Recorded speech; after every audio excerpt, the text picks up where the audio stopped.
Welcome to Table Talk, the place for deep conversations in the Geekverse. And trust me, when we tear into a subject, we go deep. I'm Heath, and I'll be your host.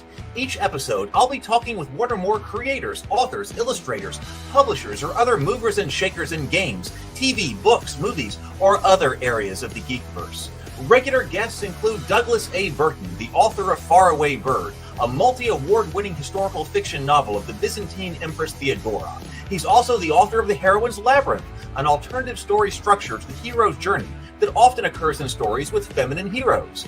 That structural framework frequently comes up in our analysis of story. Brianna De Silva, she's the director and co-writer of The Cultists, a Lovecraftian comedy mockumentary-style web show here on YouTube, and the author of The City of Reckoning, an epic fantasy novel of political intrigue, the ethics of war, and young love. Cameron Pasha is a screenwriter, director, novelist, and was a writer and producer on the series Kings, a producer on NBC's Bionic Woman, and a co-producer and writer for Sleeper Cell. He's also written for the CW series Nikita and Roswell, New Mexico. He's been breaking news from inside Lucasfilm, Disney, and Hollywood. His analysis and commentary have become very popular on YouTube.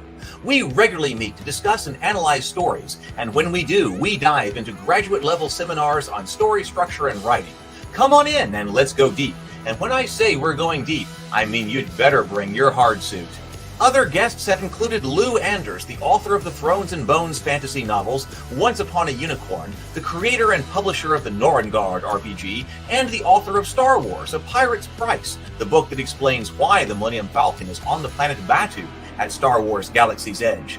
Mark Tassin, the creator of the World of Ataltis, head of Mechanical Muse, former director of the Gen Con Writers Symposium, and the head developer of the new Cool Name RPG. Let's see, who else? Bond. James Bond. Well, not James Bond. Not yet. Maybe soon, though. But I have interviewed Jamie Stegmaier, the founder of Stonemaier Games, crowdfunder extraordinaire, and publisher of many hit board games like Scythe and Wingspan. Brian Colin, sculptor of the world of Revelo Monster Busts, and the creator of the vast, grim, dark horror RPG. Ajit George, the Dungeons & Dragons author. We talked about game writing, education, and his contribution to Van Richter's Guide to Ravenloft, and the development of the Journeys to the Radiant Citadel. I am Hela, Odin's firstborn, commander of the legions of Asgard, the rightful heir to the throne, and the goddess of death. Well, actually, that interview got rather spicy, so I think I'd better just keep that one to myself. Kate Wilson, a YouTuber, actress, host, and prolific geek guru who's now working to make a new show dedicated to the world of tabletop gaming a reality. So buckle up and get ready for a wild ride, because it's time to explore the worlds of tabletop gaming, sci-fi, fantasy, and all of geekdom through the eyes of those who are making things happen. Atomic batteries to power. Turbines to speed. Roger, ready to move out.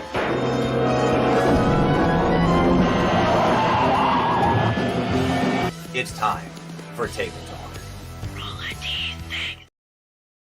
Hey, good evening, everybody. Man, it feels like it has been a long time since we have had a Table Talk with Doug Burton, but he's going to be here with us tonight. Man, so I feel like I've been away from things, and that's partially, yes, definitely my fault. I have been working on some other things. But hey, it was time to get the crew back together. And in fact, I was just talking to Doug the other day saying that, hey, we need to do like a catch-up stream, because there's actually stuff going on with Doug, and there's stuff going on with Brianna that we need to know about, talk about. So we're talking about doing a catch-up stream anyway. And then Doug, while I was out, I've been gone all day. I was out, and Doug texted me and said, hey, Kathleen Kennedy is retiring. We should do a stream. So we're trying to get it all together here. And so here we are. So welcome, Doug. It is so great to have you back. Hey, what's up, Pete? Great to see you, man. It is fantastic to be here on Table Talk again with you. Yes. Do you want to let people know what's going on with you briefly? You want to talk about that? Yeah, it's been a wild ride. And I would say, the Heroine's Labyrinth journey, big part of that journey came right here on Table Talk with you, Heath, with several of the members of the chat, the Heath crew. It was Cameron Pasha was a part of it. Anyway, the book came out, and you go into what's called awards season, which is usually about a year or so after the book comes out. And some of the minor awards have been issued. Some of the kind of major awards have been issued. And then there's a couple big ones still left to come. But so far, it's won several awards. It won a couple of the smaller ones, the Indie Brag Medallion and the Literary Titan Medallion. It won the Best Writing Craft Book of 2024 from the Biba Awards, and that's a major one. The Biba Awards is cool because a lot of these have a gold, a silver, maybe one or two bronze, honorable mentions. This has just the category winner. You win the category, and that's it, or nothing. And it won the category. It also won the 2025 Best Writing and Publishing Book by the Independent Press Awards, and that's another pretty big one. That got a gold medal. And it was recently announced that it is a finalist in the Chanticleer Awards, which will be announced in May. So I'm really looking forward to that. That's more of an academic and very well recognized award as well. So it's been having some success in the awards world. I should have already had this up, but so in case you're wondering what we're talking about, we've talked about this book quite a bit here on stream. Yeah, the Heroine's Labyrinth. There you go. The Heroine's Labyrinth. There we go. Yep. And if you haven't already, please at least leave a rating on it. If you have the time, leave a review. Because I know we spent some time here on Table Talk talking about it. We spent a lot of time talking about this book. In that book, we do cover, there's a lot of Princess Leia in there, and there's not a single mention of Rey. Zero mentions of Rey in this book. However, the archetypal designs help me understand why Rey failed, by the way. She was almost anti-archetypal as presented in the trilogy. So that's kind of a reason why she's struggled as a character. So things are happening here. Yeah. All right. But yeah, tonight we're here to talk about some big news. All right. So yeah, and I know other things are going on with you too, Doug. So we're gonna have to talk about those later. But let's get to the main issue here then. All right. So then, it's official that Kathleen Kennedy, the head of Lucasfilm, is retiring. So this is now going to happen, and this has been something that has been talked about for a long time. And when is she leaving? When is she leaving? I mean, this is something that a lot of people in the Geekverse have wanted for a long time. Right. And it's been the source of conjecture, lots of speculation, lots of entire YouTube channels have been launched based on the failures of Lucasfilm or the frustrations with Lucasfilm. And it's created an entire ecosystem of a commentary class of people who have commented on the quality of Lucasfilm, their opinions and feelings, some of which are very strong. I know Chris Gore put them on Lucasfilm on trial for this trilogy. So I mean, there's been a lot of outcry, and as early as 2017, there was like, oh, there's no way Lucasfilm is going to keep Kathleen Kennedy. She's got to be stepping down. Way back in 2017, and a lot of fans who were very frustrated thought it almost became the source of conspiracy theories. All of which were proven false. And this time, the way we know it's going to be real is whether the trades are actually in on this, if it's actually being announced in the majors like Hollywood Reporter, Deadline, Variety. Those are the big ones. And it's pretty much been announced everywhere at this point. And they say 2025 is the end. And suddenly it clicked. That's it. So that's like the end of her contract this year or something like that. And that's right. And that Disney has expressed that they're not going to renew it. So 2012 to 2025 seems to be the what's going to be on the gravestone of the Disney Star Wars era. And suddenly now we have an opportunity to take a look at this. What was the Disney era under Kathleen Kennedy? We now have a beginning. We have an end. We have the bookmarks. So, Heath and I were going to do a postmortem and just explore what happened, when it happened, what went wrong, what went right. There are some things that went right. And I think also to give everyone a chance to just talk about it. you know, because all of us had a lot of strong feelings about it. Most of us are probably apathetic at this point, but I think this is the time to stop and say, how do we feel about this? You know, how did we feel in 2012? How did we feel 2017? How do we feel 2025? Well, you know, and it's about, I don't know, 45 minutes ago now, I was like, hey, yeah, that would be interesting if we could get like a timeline for what happened. And Doug was like, already done it. Got it. Already got it.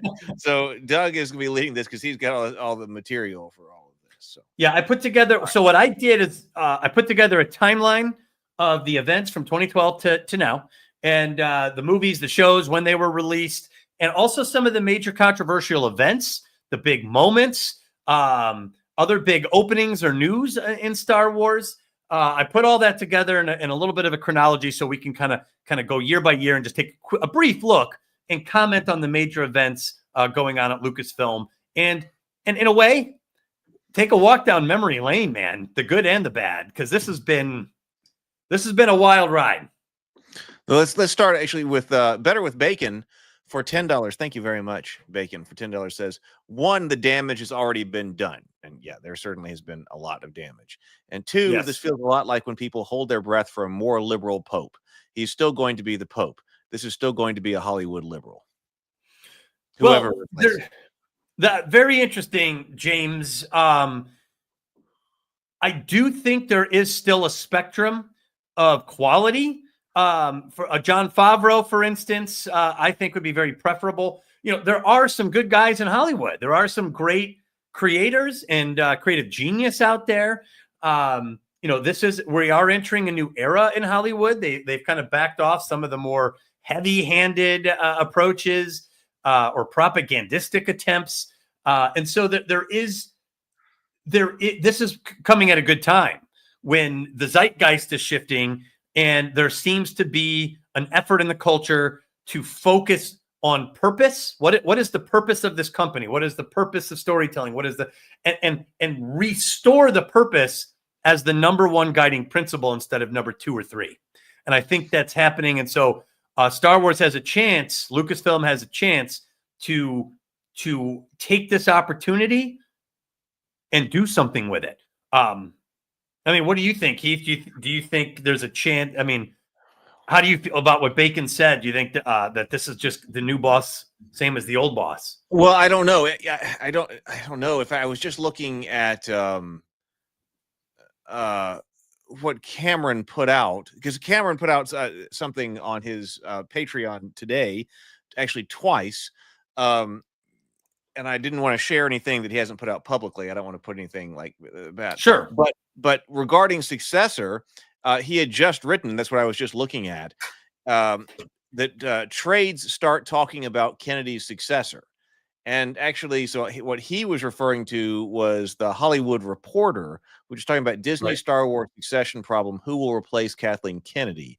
And so, I mean, a lot of the names I think, okay, so this right here. So the names they are throwing out, Jon Favreau, of course, that one's on there. Jon Favreau, Dave Filoni, of course. Yep. I mean, you would think that person would be on there. Kevin Feige. Oof. They say many insiders believe the best candidate for the job. This is the Hollywood Reporter. Many insiders believe the best candidate for the job is Marvel Studios topper Feige, who has shown an uncanny ability to balance corporate needs with an understanding of core IP. He's a major Star Wars fan too. Yeah, he did. J.J. Abrams is on this list. No, I cannot. Like, that would be like, I don't know. Like, I cannot imagine all of a sudden J.J. Abrams. Like, you just, I mean, he's not. His stock is down. I don't see that happening. Yeah, I mean, I've kind of thrown in the towel on Star Wars anyway. But like, if I was all right, J.J. Abrams is now like, just whatever. That would be the end. That would none of the nobody wants that. It would also indicate that like no lesson was learned.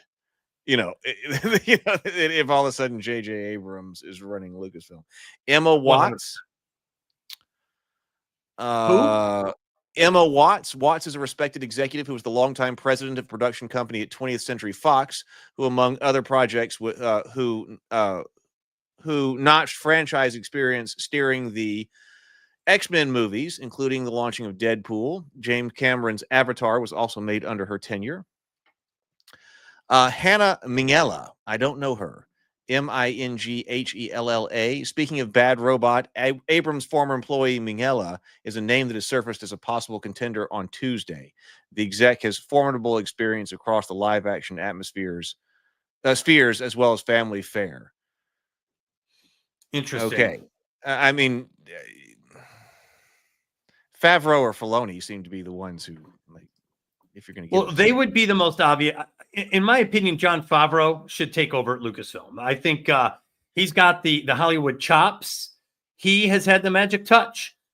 People forget, Favreau was involved with the Jungle Book and this entire era of relaunching Disney films in a live action. He was the first one to do it. He was involved. We were watching Elf.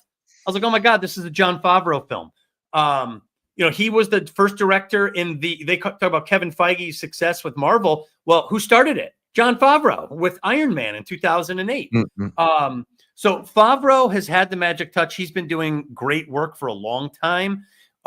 He has kind of kept his head low. He stayed out of the drama at Lucasfilm, I would say, for almost entirely, and kept a quiet profile. And I think now is the time that will pay off. So he's got the experience and ability to run that entire company, and I think fans trust him. In fact, who's against Jon Favreau? I mean, is there an anti-Favreau faction somewhere out there? Yeah, it seems like he would be the lock in. I mean, you would think. I mean, you can always. He's okay now. He's actually going to do more of the storytelling, like I see was talking about in the. Maybe you hand the executive to somebody else, but I don't know. I guess anything could happen. But it also seems like he was being prepared for it, so far as I've been. All right. Well, you want to start us off with your time? Oh, go ahead. Well, I was just going to say the fact that he kept a low profile, even during the most contentious points, or the inflection points of the Lucasfilm drama, looks smart now. I would say it looks smart. It puts him in a position to where it's going to be difficult. If he wants it, who's going to say no to him? Is Iger going to be like, no? On what grounds? You don't have the chops. You don't, you had bad social media, there's really no case against him. So I think Favreau would be a great successor, and I would love to see that. It also seems like that appointment would indicate lesson learned. In the way that would J.J. indicate Abrams that would not, right? Yeah, okay. J.J. Abrams, his star came and went. I feel like because he came out with a strategy for holding interest. Remember Lost? He was involved with Lost, and these were. But he quickly started to develop the can't finish the show problem, and then when you started putting him on shorter form shows like Star Wars movie. We saw that it was kind of a one-trick pony, that there was these mystery boxes that as he famously called them, strange occurrences that captivate audiences that he never thought about how to resolve. And then this became emblematic of his style. And as a result, his stock has come down. He got a big sweetheart deal somewhere. I forgot, Netflix, I think, and he didn't really produce anything there. And Cameron's been covering a lot of this. The Bad Robot, diaspora out there. They have all been kind of quietly shuffled away from the limelight. So I don't think Abrams is going to get it. I think that's just a big name to throw out right now. But I would be shocked if J.J. Abrams took over Lucasfilm. Yeah, Lost. I remember. I didn't watch it at the time. I binge watched it on DVD. Man, it's when you still bought DVDs. It was like there was something going on. I was like, I had the opportunity to binge watch, and I was big into it in the beginning. My family was big into. They were watching currently, but I was like, the early seasons of Lost. Man, I was just eating it up. I was like, man, this is fantastic. Yeah. And of course, everybody else was far ahead of me, and I was like, I hope this ends well. And everybody looked at me like. What are you talking about? Like, okay. Yeah, I remember that's when Netflix first came out and they were mailing you the discs. Remember, in like actual mail, and you'd get the Netflix thing in your mailbox, and you'd open it up, and there'd be a DVD in there. Yeah, I mean that was a long time ago, man. But it Lost is well known for ending very poorly, unfortunately. So right. Go for it, Doug. So yeah, I just thought it's worth it to stop and take a look and remember how this all went down, and maybe get some thoughts and opinions about this as if looking in the rearview mirror. Kathleen Kennedy, if everyone remembers, was not universally despised, or in fact she was universally held as a perfect successor for Lucasfilm in 2012 when this started. So this started in 2012. Lucasfilm was in a quiet period, and oddly Lucasfilm was on the rise for one show, the Clone Wars animated series, and that started quietly on the Cartoon Network. And it slowly built up a big following. I ended up becoming one of those followers. And the show was actually gaining momentum. It was doing very, very good, and some incredible storytelling shows for Star Wars. And then in 2012, the big announcement, Lucas is going to sell Lucasfilm to Disney. And I hope we all remember this was received as good news. Disney's had a great reputation in 2012.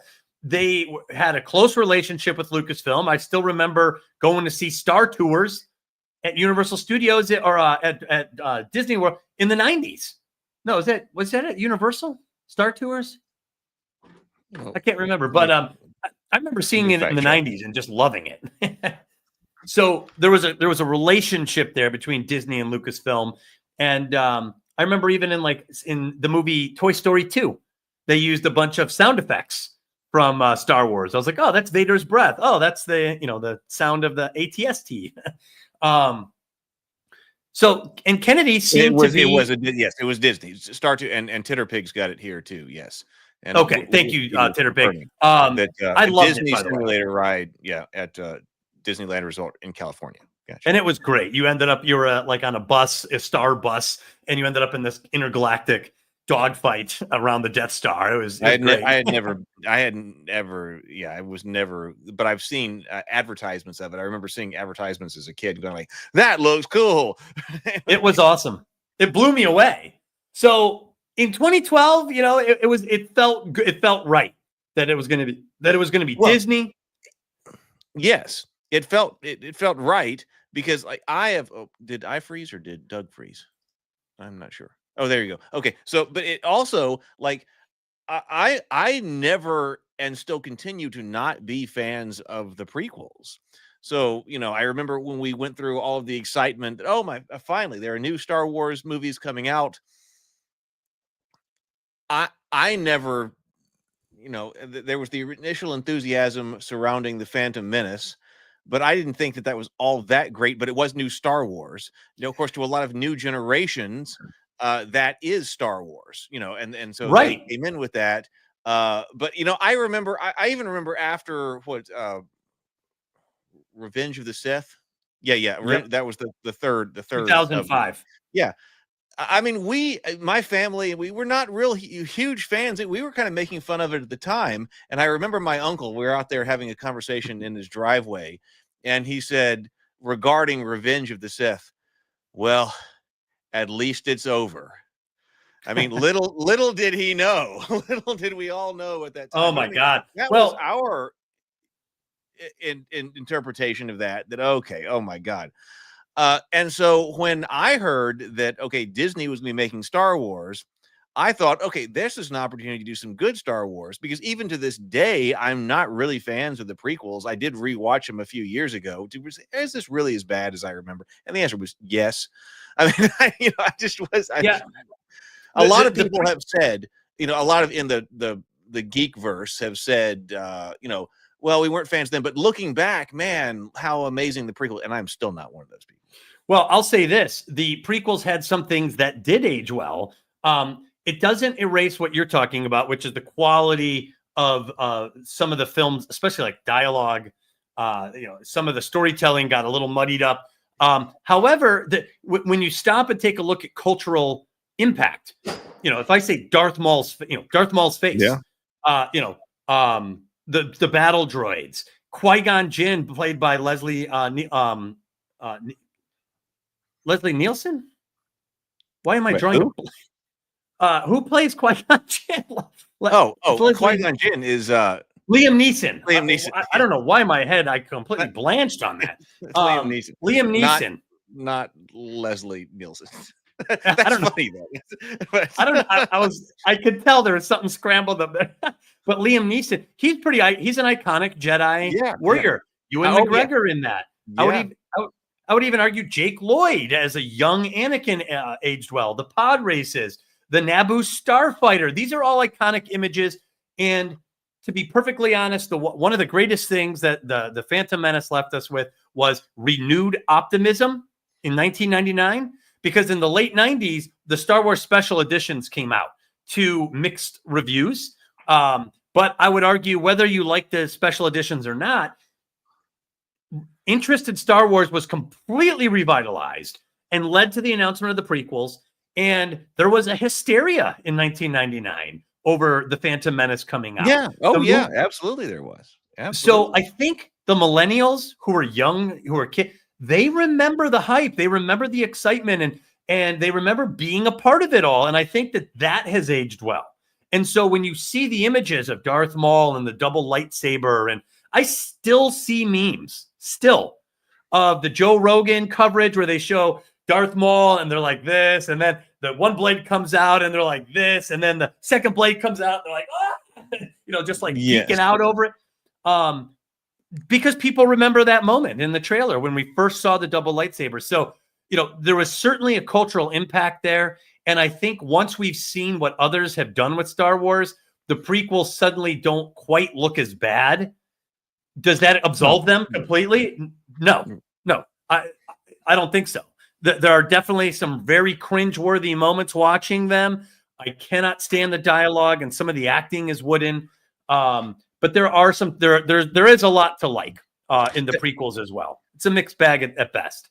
Yeah, you were talking about that field, but I remember going to see also when the special editions were released in theaters. I mean, that was a huge deal. I mean, that was be there at midnight, or be square, be there or be square kind of things. I mean, that's everything that's going on. And I remember that my aunt and uncle had bought the VHS tapes of the original trilogy. And this is a very significant moment, and one that we didn't realize in retrospect and what it meant. That they had that's VHS tapes are a big thing. So this was the VHS box set. I believe it was black of the original trilogy, and this is when DVD was starting to come out. Is that the one with like the Stormtrooper on one and Yoda on another? Yeah, I think it is. And what was said was that George Lucas, like the original trilogy, would never be released on DVD. And we didn't believe it. So we, everybody still had VHS tapes at that time, but DVD was coming out. And we were told the original trilogy will never be released on DVD. This is your final opportunity to buy it. And so you're right. Exactly. That's where's it. But then they were right because my uncle was like, no, there's no way. There's no way in hell that George Lucas is going to decide to not release the original movie, the trilogy on DVD, this new platform that's emerging. Except for it was right. That was correct because surprisingly, it was correct because it's only the special editions and all of that stuff you can't get. He followed through. That's the back door that, okay, no, you're right. It's only the special editions. But I remember that, at that time. And so that was our last opportunity to kind of hold that in physical media, Right. And that was, that's a critical moment. Of all the Star Wars kinds of stuff. That was a big one, that, okay, this was here, the movies as they were released, which is important, which is what built Star Wars and everything that it was. Right. And that was the last opportunity to have those those. Right. Well, we certainly, I do think whoever takes over Star Wars in the future will release the originals again. It's going to be a moneymaker. I mean, Jesus, if you're, I mean, it would be like Disney, right? Yeah. Well, that's what Titterpig is saying here. That I mean, if you released physical media like DVD media of the original theatrical runs, I mean, I don't know what you could fund with that, but yeah, and that would be actually Jappert's. I had starred this. Jappert says nostalgia is pretty much dead. I'm mostly apathetic. We need a new mythical franchise anyway, which I understand. I understand that, but I think that the originals coming back, that would also be a huge statement about lesson learned and stuff like that. Like, what if that was the first thing that somebody did? Excuse me, as the new head of Lucasfilm, lesson learned. What we're going to do is we're going to release the original on some kind of physical media that's right. Well, and those are the films that made it famous. I mean, the special editions are the revitalization of Star Wars. The prequels revitalized Star Wars, and in a very mixed bag kind of way. The soundtracks are really good. John Williams soundtracks in the prequel trilogies. But it did give Star Wars to the entire millennial generation. Most millennials speak fondly of it. And I feel like, I remember, but I do remember the problems with it. There was so much I was upset about at the time. And there was a fan backlash over the prequels. We don't want to gloss that over. There was a lot of fan backlash. This is before social media, though. So it was, it didn't have a direct expression the way we have today. Right. But well, no, I remember people blogging about it too. I remember, like, I was at my family's lake house. I was living up there for a time. There was like basically no internet up there, but I could get my phone if I parked in the right spot of like the rec area or something like that. I could get like 1 bar of internet on my phone, signal on my phone to be. And I do remember at that time reading some blogs that were highly critical of the prequel trilogy and comedic. Like there was some guy who would like had like this baby. Somebody in the comments may remember like this baby. He was rating like different things that happened according to like this baby's expression. So he'd write something, and then like the image of this baby was some kind of weird expression on his face, like what's going on. And I remember just I remember dying, like being in the car, like crying because like listening to what or reading what this guy was saying. Yeah, I know. That makes me want to. It does sound like heaven. I'm gonna just. That's what I need again, maybe. It's like, yeah, but my point is that Star Wars did get revitalized, even with imperfect films. It got revitalized, and I actually loved Revenge of the Sith. Now, it wasn't perfect. There were several things I was upset about, but overall, I loved it. I saw it, I think, 8 times at the theaters when it was out. Oh my God! Oh, okay. Yeah, I went. I think I went. There were certain things I just loved about it. I loved Order 66, which at the time was shocking.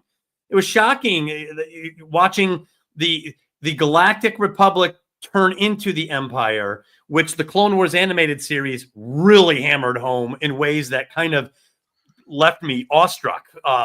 In the Clone Wars, you saw Obi-Wan Kenobi on the bridge of what looked like a Star Destroyer with his hands behind his back, with the triangular windows, commanding the galactic Venator, to approach a planet for, bombardment. And I'm like, holy shit. I was like, the Jedi are all acting the way Darth Vader is in Empire, but there's so many of them. And so Vader's the only one that's still on mission by the time we get to Empire Strikes Back. He's still doing what the Jedi. So, there was a fascinating story. It wasn't just the fall of Anakin Skywalker. It was the collapse of all the democratic institutions of the Galactic Republic. So society collapsed at the same time that its greatest hero collapsed, and as a result, you ended up with the Empire, a new world order with Palpatine at the head, and Darth Vader as number 2, and that's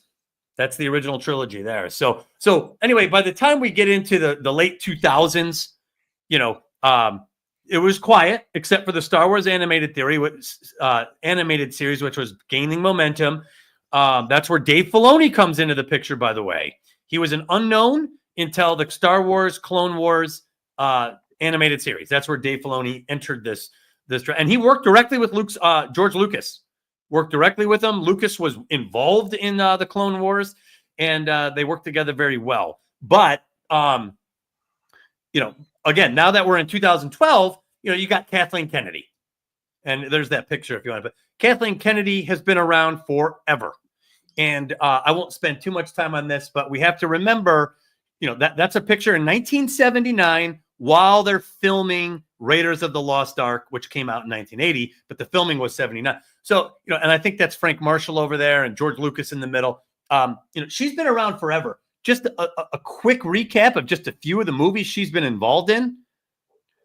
Jaws. She was a producer in Jaws, Poltergeist, E.T., Twilight Zone the movie, Raiders of the Lost Ark, Indiana Jones and the Temple of Doom, Gremlins, The Goonies, Back to the Future, The Color Purple, An American Tail. The list goes on and on. She was involved in a couple other things. There's another list where she was just a producer instead of an executive producer. But Kathleen Kennedy has genuinely been involved and produced some of the greatest films of my childhood and my generation. And so she was well known for, well respected, in fact, Hollywood royalty at the time. Her rap sheet was unprecedented, up at the top, one of the best ever. And so the decision was made to sell Lucasfilm to Walt Disney in 2012. Well, and why did this even happen? Okay, new photo. Here we go. Right. So this was well received at the time. And now this has become almost infamous imagery because there was a lot of talk between her and George Lucas, between Bob Iger and Lucas. And in this interview right here that we're looking at, she absolutely states that we will continue your legacy as you saw it. And for those who may or may not know, George Lucas did give her the scripts and the treatments for the sequel trilogy. And she says in this interview, we will make these movies, your movies, and it is our honor to pretty much carry on your legacy. And then once the ink was dry, his scripts were thrown in the trash. And Kennedy's like, no, we're going to do something completely new.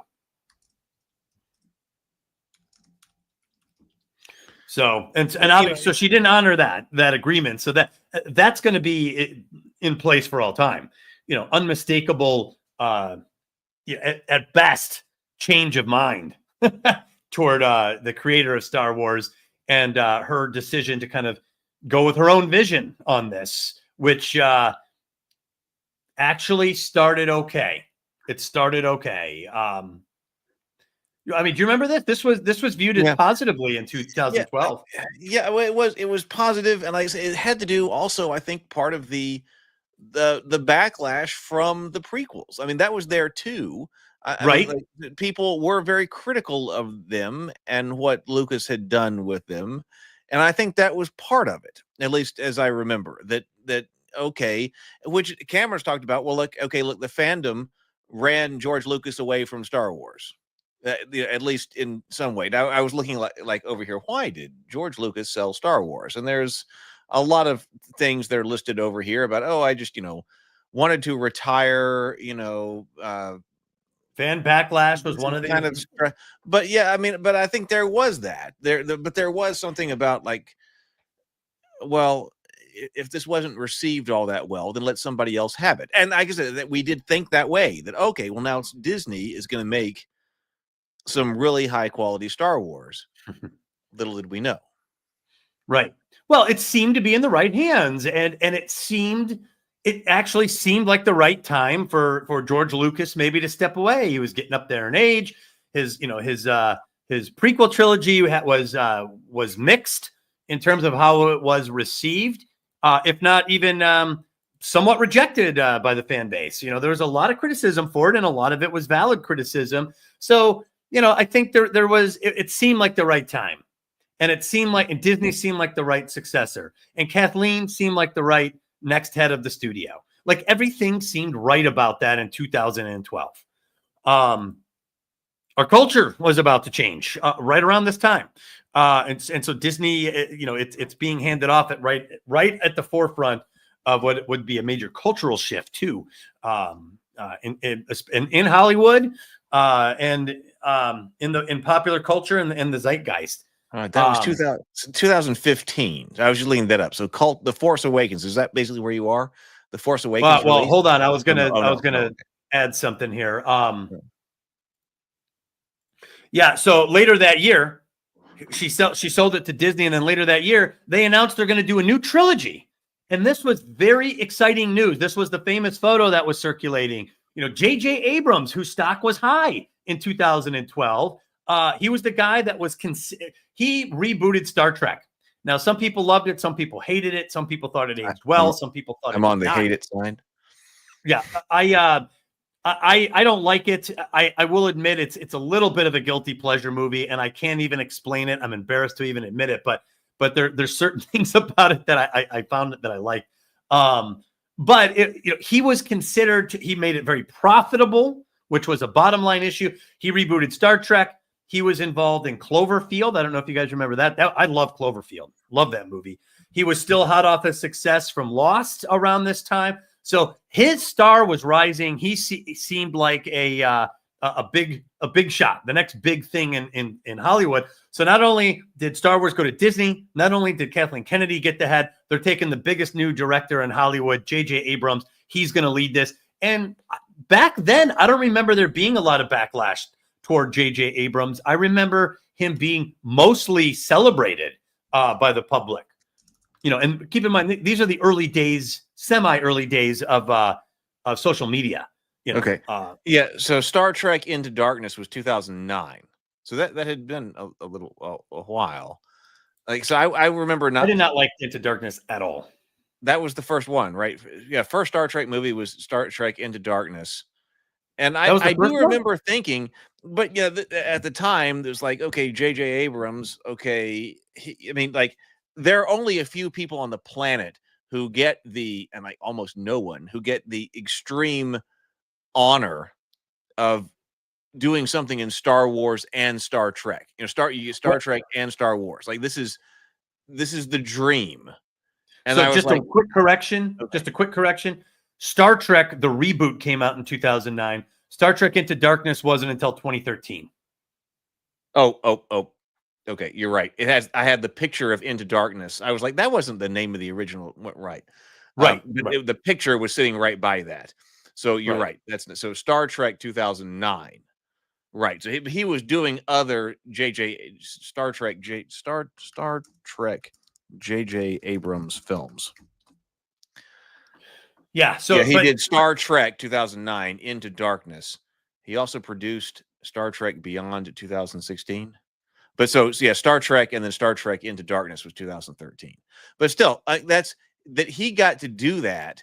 Yeah. And I was like, but he didn't do it. I remember thinking he didn't do it well. And now he's going to get to go over and do Star Wars. Yeah. But I remember being excited about this. And I remember in the film's lead up, they were leaking out photos of him standing next to kind of a modified X-Wing. And then this photo with R2-D2 and I was like, oh my God, it's happening. We're going to get another Star Wars trilogy. This is going to be incredible. All the best people are working on it. And I was excited about Daisy Ridley. She, great, good-looking young actress.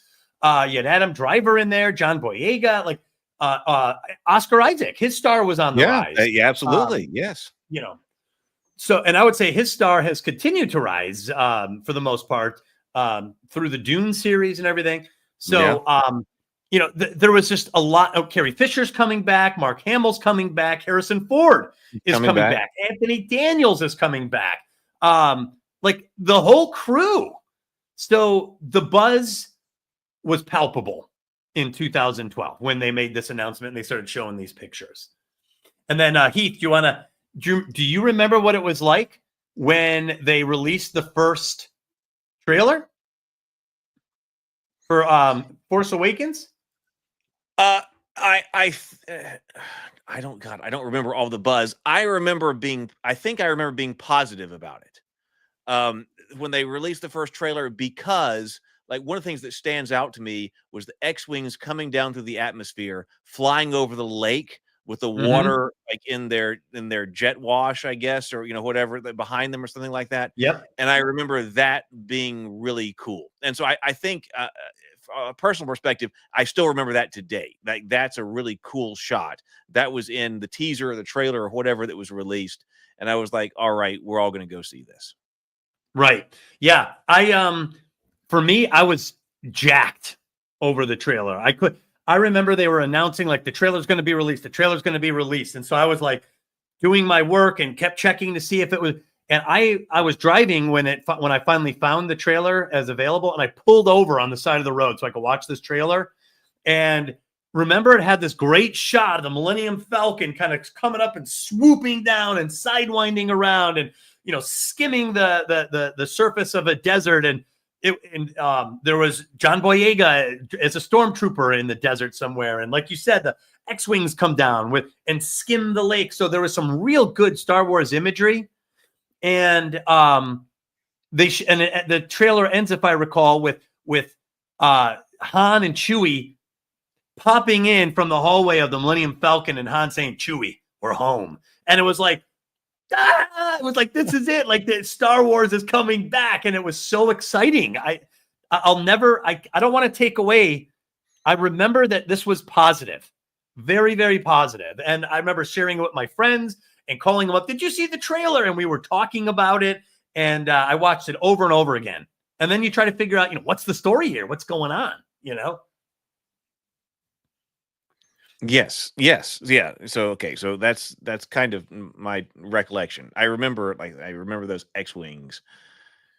Yeah. And Daisy Ridley was riding high. So it's like, okay, everybody, because that was also going to be a major movie event. And it was. When it came out, I remember going and seeing it in a packed theater with my aunt and uncle and cousins. Megan, right. Megan it was there, and Kenna, who from other YouTube channels. We all went together, and that was all right. And I remember being extremely excited going to the theater to see that movie. Like we are about to see Star Wars. Yeah. And at the box office here in the United States, it's the number. So this movie comes out to some of the biggest fanfare I can remember in recent times. It was an event. It was an absolute event. I was at, I saw Star Wars as a baby, as an 18-month-old baby. My dad took me to see Star Wars. One of the first movies I remember seeing was Empire Strikes Back. I got to see Return of the Jedi when it came out. I think Titterpig made a similar comment. I waited in line for hours and hours, I think 6 or so hours, to buy my opening night tickets for the Phantom Menace. I was there for opening night of Attack of the Clones. I was there for opening night of Revenge of the Sith. And so now, when they released the tickets early, I bought my opening night tickets. I told the whole world on social media, I'm going. Doug Burton's going to be there on opening night to see The Force Awakens. And there's nothing like an opening night crowd. There's nothing like an opening night crowd. So Force Awakens comes out, blows the box office record off the hinges. Number one film to this day in the American domestic box office. $936 million at the domestic box office. And I think it's the number one film currently in American history, The Force Awakens. Tough to take that accolade away.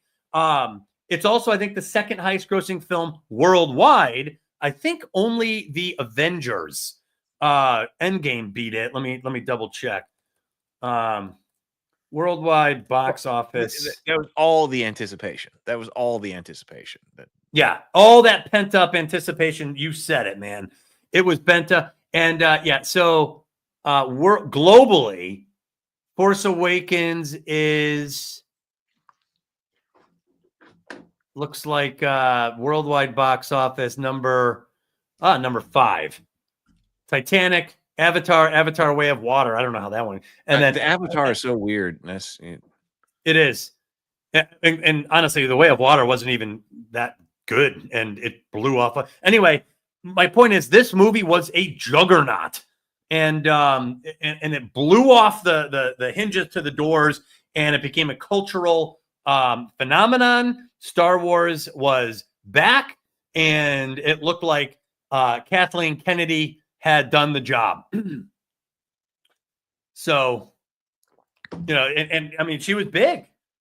There's another Kathleen Kennedy. She did it. Well, You yes, but I remember being unimpressed when I left the movie theater. Right. It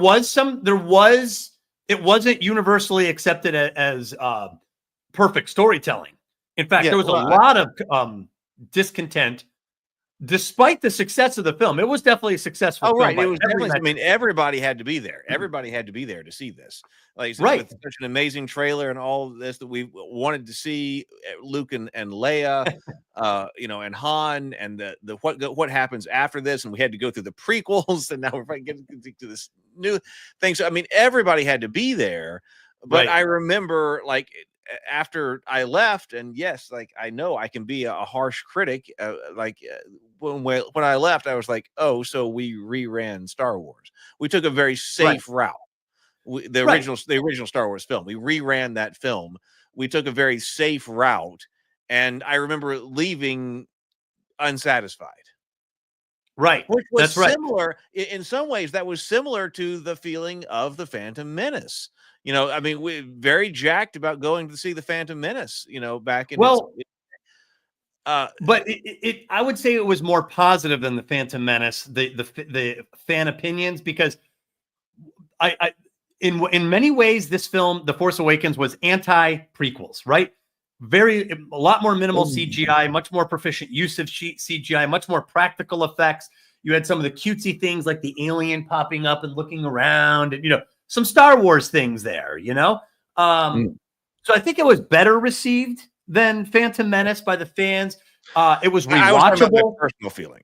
In that case, I was talking about my personal feeling. Oh, I gotcha. Yeah.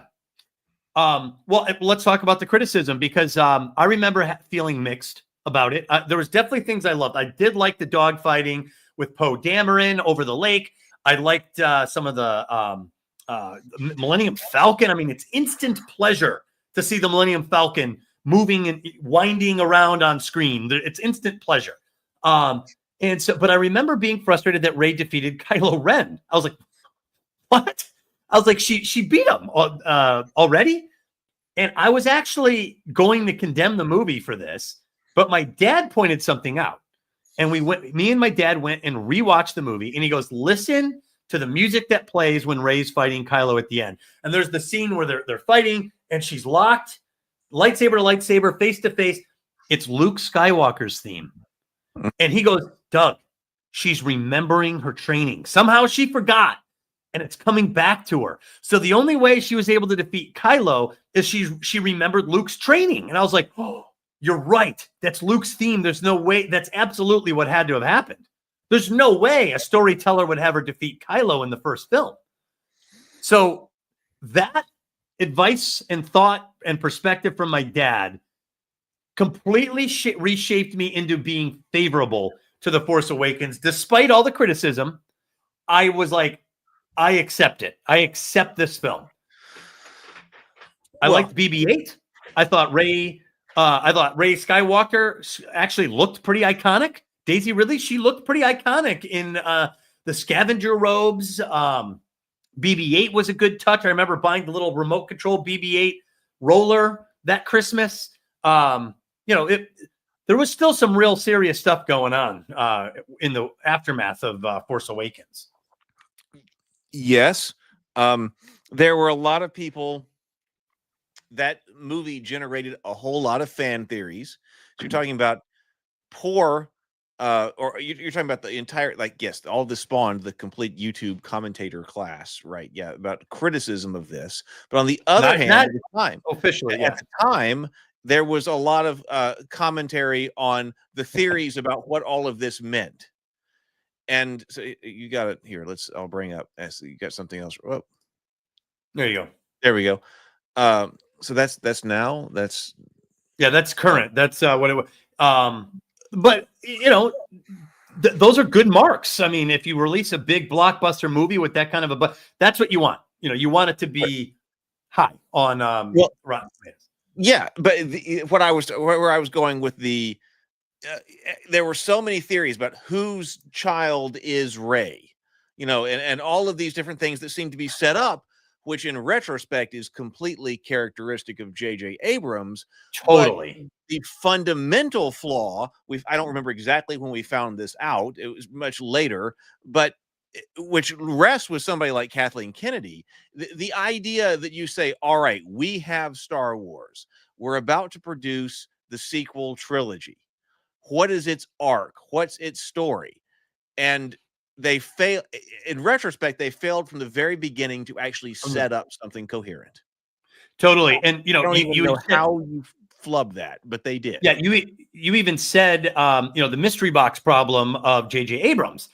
It's all in there now. Now it looks like mystery boxes, and I think Kathleen Kennedy exacerbated the problem by removing him and putting in another director who was like, I don't like the mystery boxes. I'm going to reboot all of it. So right there, you have a catastrophic setup for the sequel trilogy. And by the way, I think 2 summers ago, my kids and I, we watched all the prequel. We watched all the Star Wars movies, starting with The Phantom Menace and ending with Return of the Jedi. And I remember my kids were like, are we going to watch the next one? And I was like, no, we are not.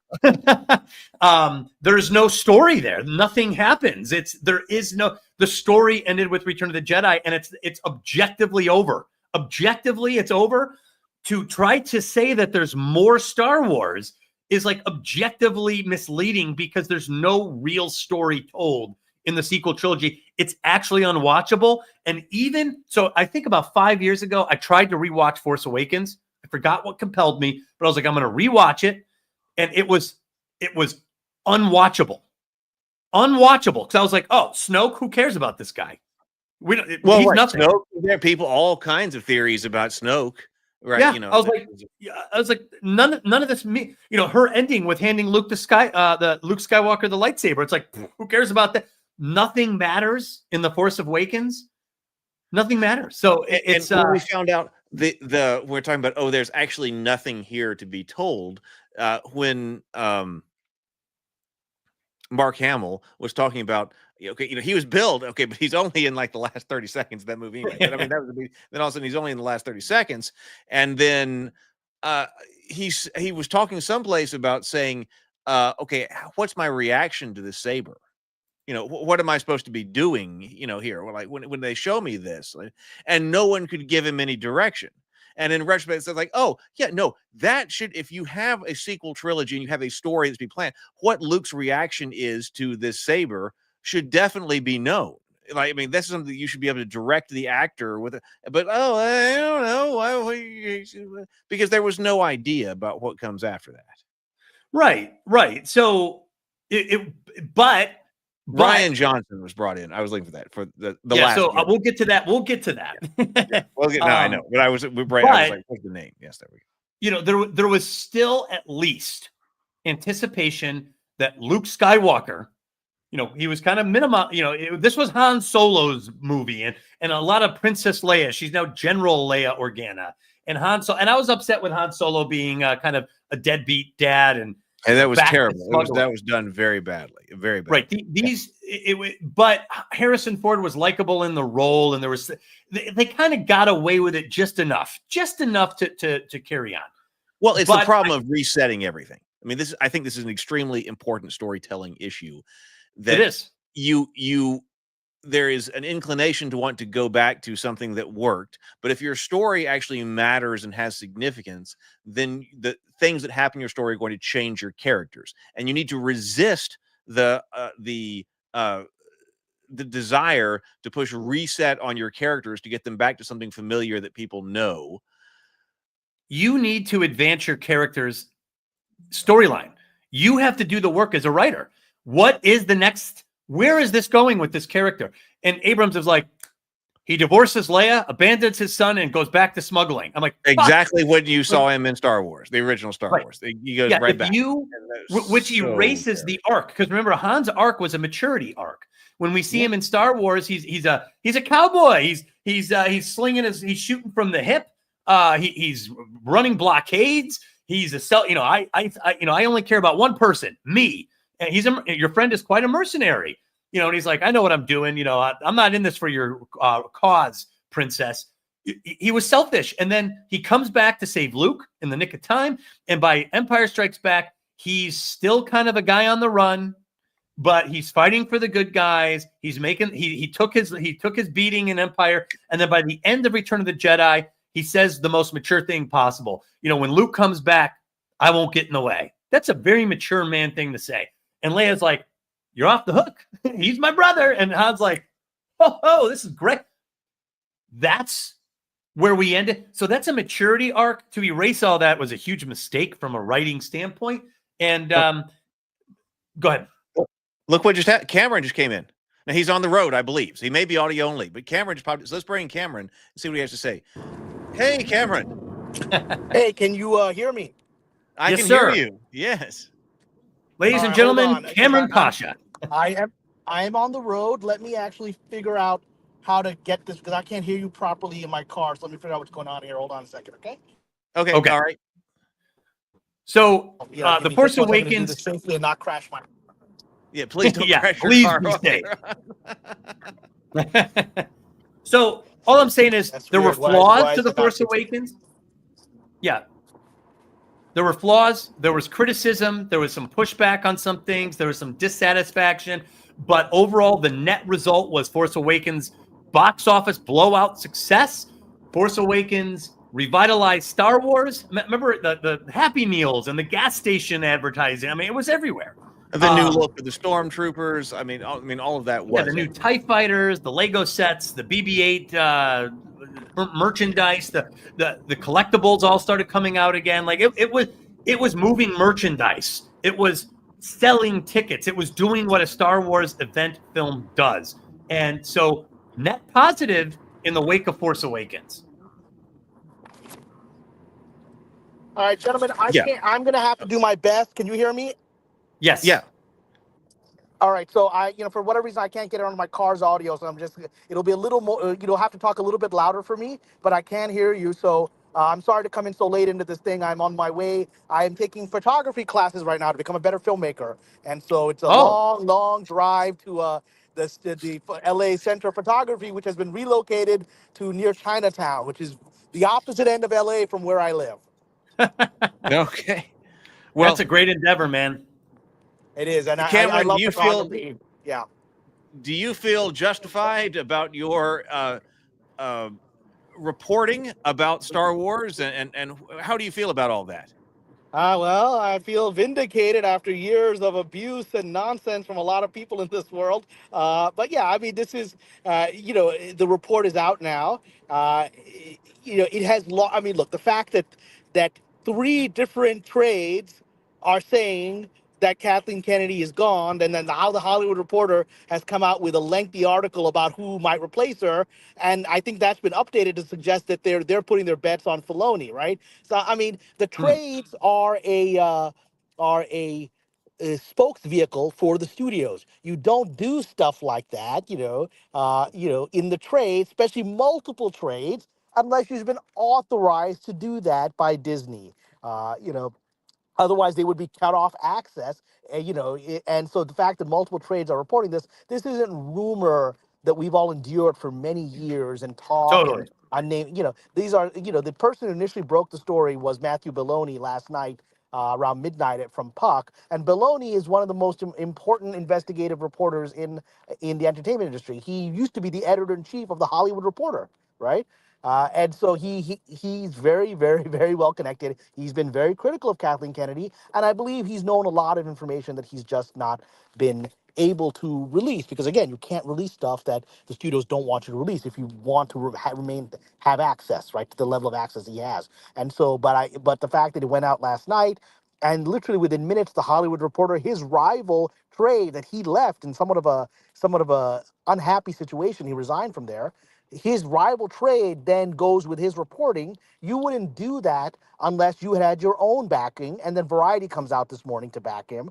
And then Hollywood Reporter is now running around with all these follow-up articles, and so it's a fait accompli, and that's just what's in the trades. I mean, as you know, Heath, because you're in my Patreon, you know that I've got my own sources inside the company that gave their insights. But yes, I mean, before we get to that, when you asked me how I feel, well, if anyone looks at Matt Maloney's original report from last night, he lists all the clues that we have been given over the last several months that Kathleen Kennedy was really on her way out, right? And he lists the clues one by one, that she had put up her house for sale and sold it. And one thing that I did not know, but doesn't surprise me, is she apparently has sold a lot of expensive artwork, which we can talk about because that's unusual. In retirement, you usually keep your Van Goghs, you don't sell them. So there's some reason she needs cash. We can talk about that. And then the other thing is that he said she's been getting, the fact that she's suddenly getting all these Lifetime Achievement Awards. And I've been saying on my Patreon for over a year that the sign of Miss Kennedy's departure, or the sign of anyone's departure in Hollywood, is once you start getting Lifetime Achievement Awards. That's the gold watch at the retirement party in this system. That's what it is. It's it's take your accolades and leave.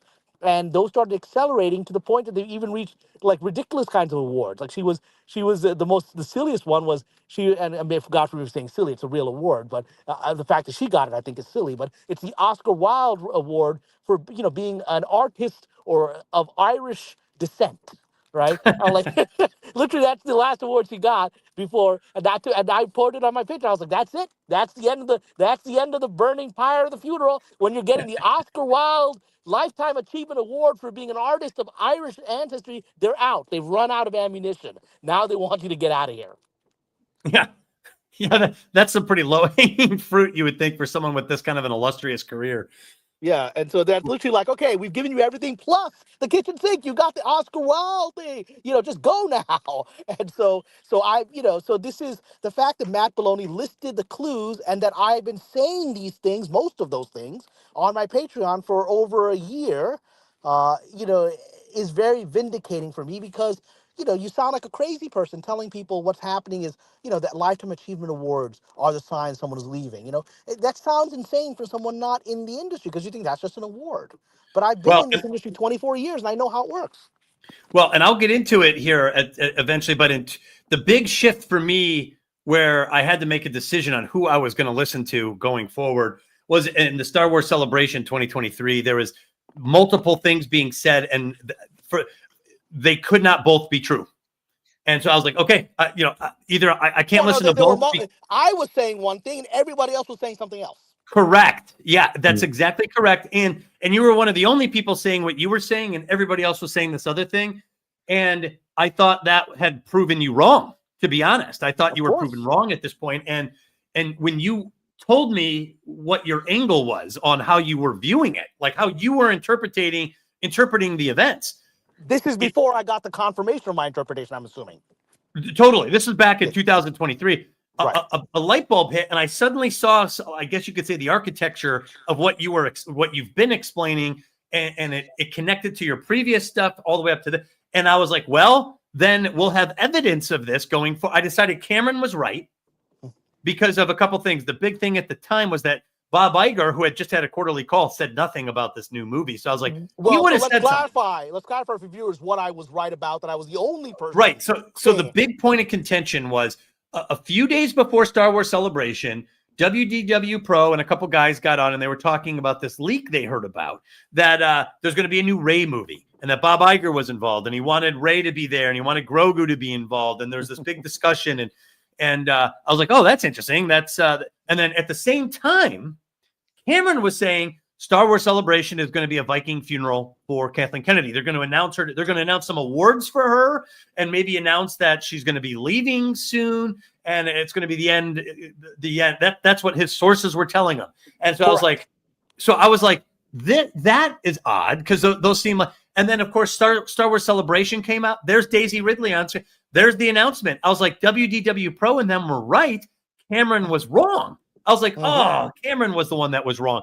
And then Cameron is like, listen, that is a fake announcement, which sounded like a bad explanation at the time. Well, it sounded like me being desperate and unwilling to accept mistakes. Yes, it did. Because I was like, it was a fake announcement. I was like, oh, that is pushing it. But then I was like, well, hold on a second. I was like, Bob Iger never mentioned this movie. So I started walking through during the quarterly call, and he was announcing things like live action Moana. And I was like, he absolutely would have mentioned a Rey movie for Star Wars. Secondly, there was no announcement. The star of their trilogy. 100%. Talk about it if it was real. So there were some problems too.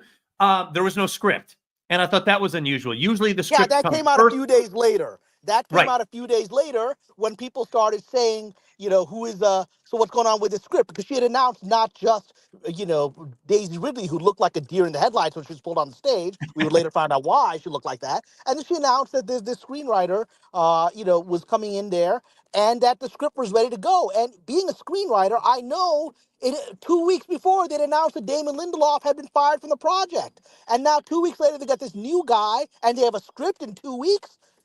That's not how this town works. And then she started coming out saying, we'll have something within a month. I was like, that's not how this works. Movie screenplays take months or years. I was like, what is this nonsense she's saying? She's making it up as she goes along because she thinks everybody's a sucker. And frankly, most of the fans are suckers.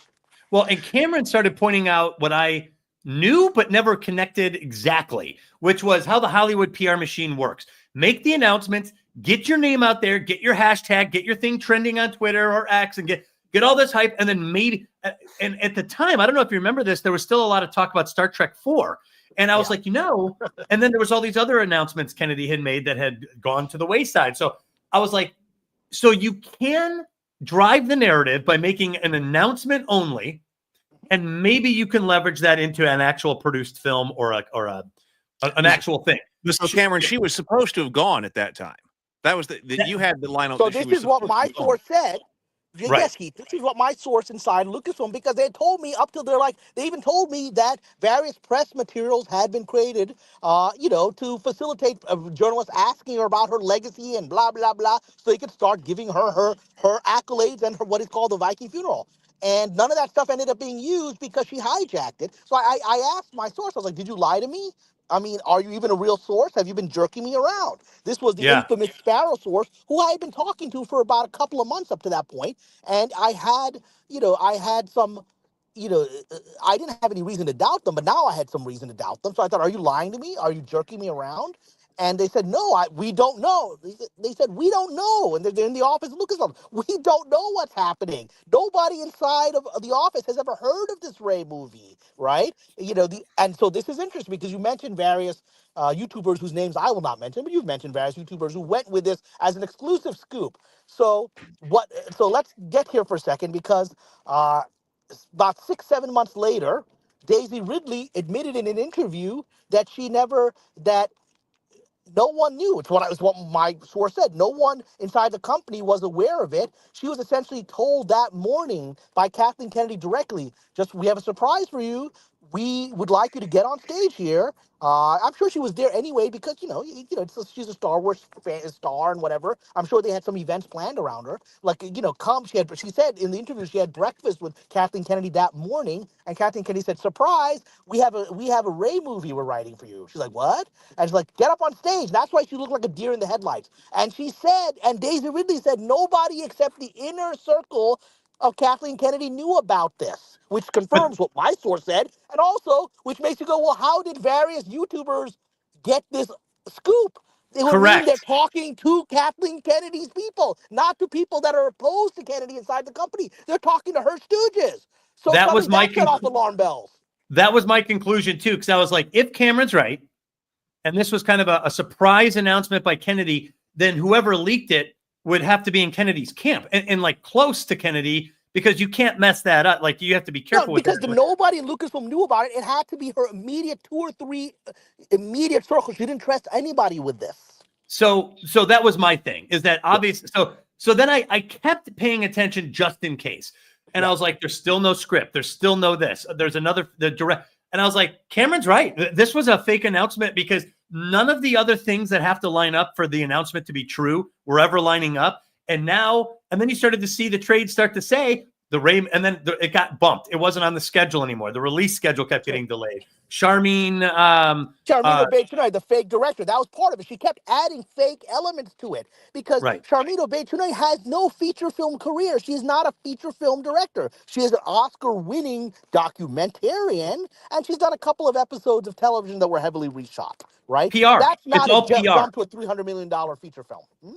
Right. So the theory that this was a surprise announcement that wasn't backed by Hollywood standards in terms of getting a script and a production ready to go, also backed by the PR style that it was done by, backed by the fact that the script never materialized.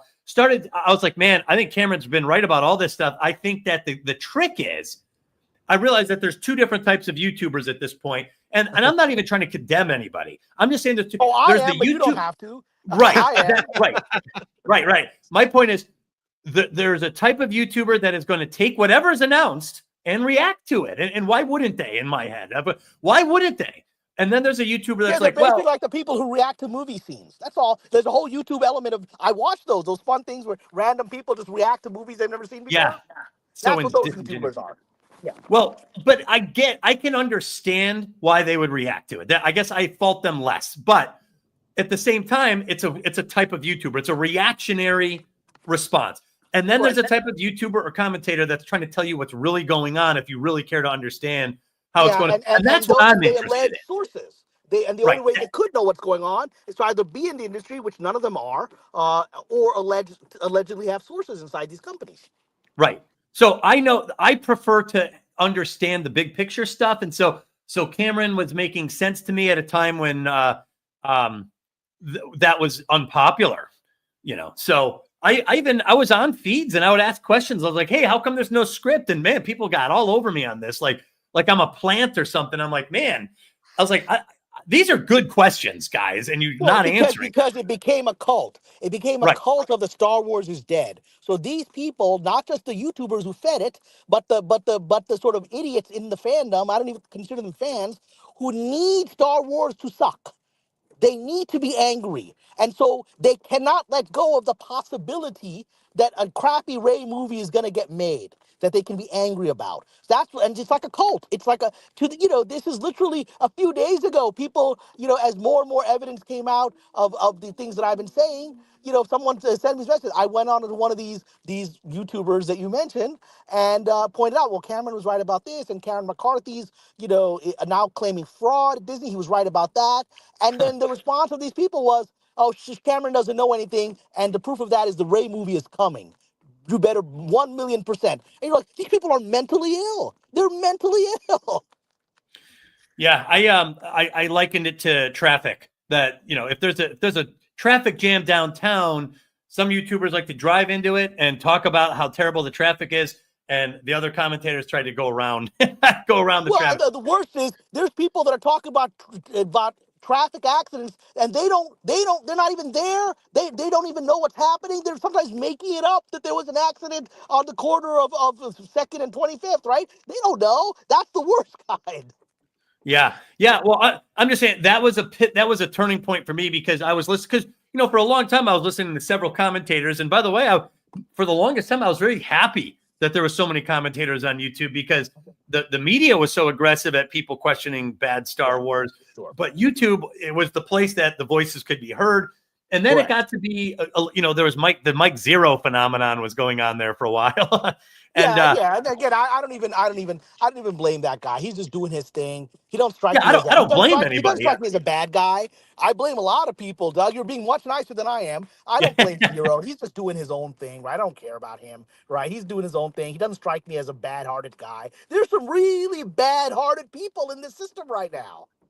Yeah, well, I'll tell you, if Star Wars starts to turn it around, the anti-Star Wars brand is going to take a massive hit, and it's going to be unavoidable. When people are enjoying themselves, they're like, people said that they, those who watch, and I hope more people will watch, Skeleton Crew, those who watch Skeleton Crew are like, hey, man, I really like this show. I loved it. And then they go to their favorite YouTuber who's like, shut up. You're just a shill. You have no standards. And they're like, I don't agree with that. What's happening? They're beginning to realize there's a disconnect from these loudmouths and where the audience is.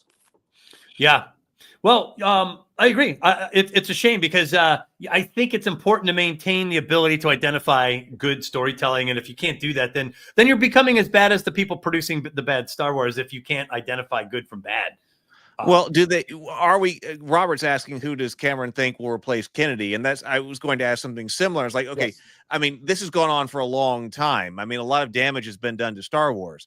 I mean, does it matter? Is it too late? I mean, what No, does it's not too Lucasfilm need late. to I mean, do that, in order yeah. to bring people back and make Star Wars great?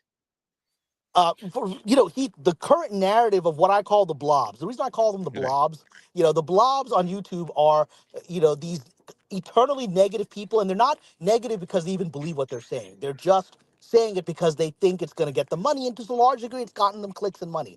But I call them blobs because I consider them like a 1950s, bad science fiction blob movie where the blob just keeps consuming everything and all light and all life, right, just to feed itself, which is what these guys are. Any hope you have for Star Wars, I like Skeleton Key, I liked Andor, Skeleton Crew, I liked Andor, whatever it is, whatever hope you have, they take it away from you. They're like, no, you can't like it. It was terrible. It was woke. It was this and that. So they suck everything away. It's the blobs. So, and they're quite prominent. And so these blobs, right? The new narrative is the one that you're just telling me. And I know you're just saying what is being said right now, but that is an invented narrative. It's too late. I know what invented narratives are. When I keep seeing the same phrases used over and over, it means certain YouTubers have seeded phrases in the psyche of Star Wars fans. So when everyone starts repeating the same phrase, it's like when everyone started saying, "Well, Jon Favreau has quit," even though he clearly hadn't quit, right? And my source was like, "I don't know what to talk about." In the office, he got his parking spot, and I was the only one saying Jon Favreau has not That's quit. right. But it became a meme. Everyone, Jon Favreau has quit.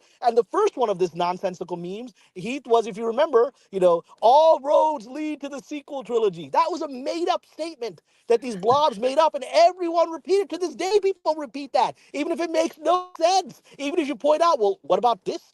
It happened on this show. That alters the timeline, doesn't it? What, didn't Ahsoka just do this? That's not in the sequel trilogy timeline. That changes it. They don't want to hear it because all roads lead to the sequel. So now this new mantra is, that it's too late. I don't know what this means, too late. The fact is, people love Star Wars. They just want a Star Wars that doesn't suck. They wanted this person who's clearly hates Star Wars, hates it. They wanted her gone, and they got that. And there's stuff that people do like. People do like Grogu. They like Baby Yoda. They like Mando, right? They like a lot of these characters. They're just burned out because this ridiculous, person, Miss Kennedy, keeps coming in, spoiling everything they do. But she's gone now. But she is gone. There's nothing she can do because she's lame duck. She can't. Right. Now that it's been publicly announced, by multiple trades that she is out, right? And that they're even talking about her successor potentials, right? There's nothing she can do. She can't raise a finger to say, I don't like what they're doing with Andor 2. We need to make more, women who have superpowers for no reason. No one's going to listen to her. Even if she complained about it in the trades, people are like, well, you're out of here. It's like, the last president in the last 2 weeks, who cares what he thinks? He's going to be gone, right? And Yeah. so that's where we are. And so it's not too late. It was never too late. It was about getting rid of this person, and the person you can blame for the years wasted is Bob Iger. Because as I talked about on my Patreon today, so if we can go, Heath and Doug, if I can go into a little bit of the Patreon scoop I had today. Sure. Yeah. Yeah. Yeah, so you saw so after we got this information last night, I reached out to my insider, Sparrow, and said, what do you know? What can you tell me?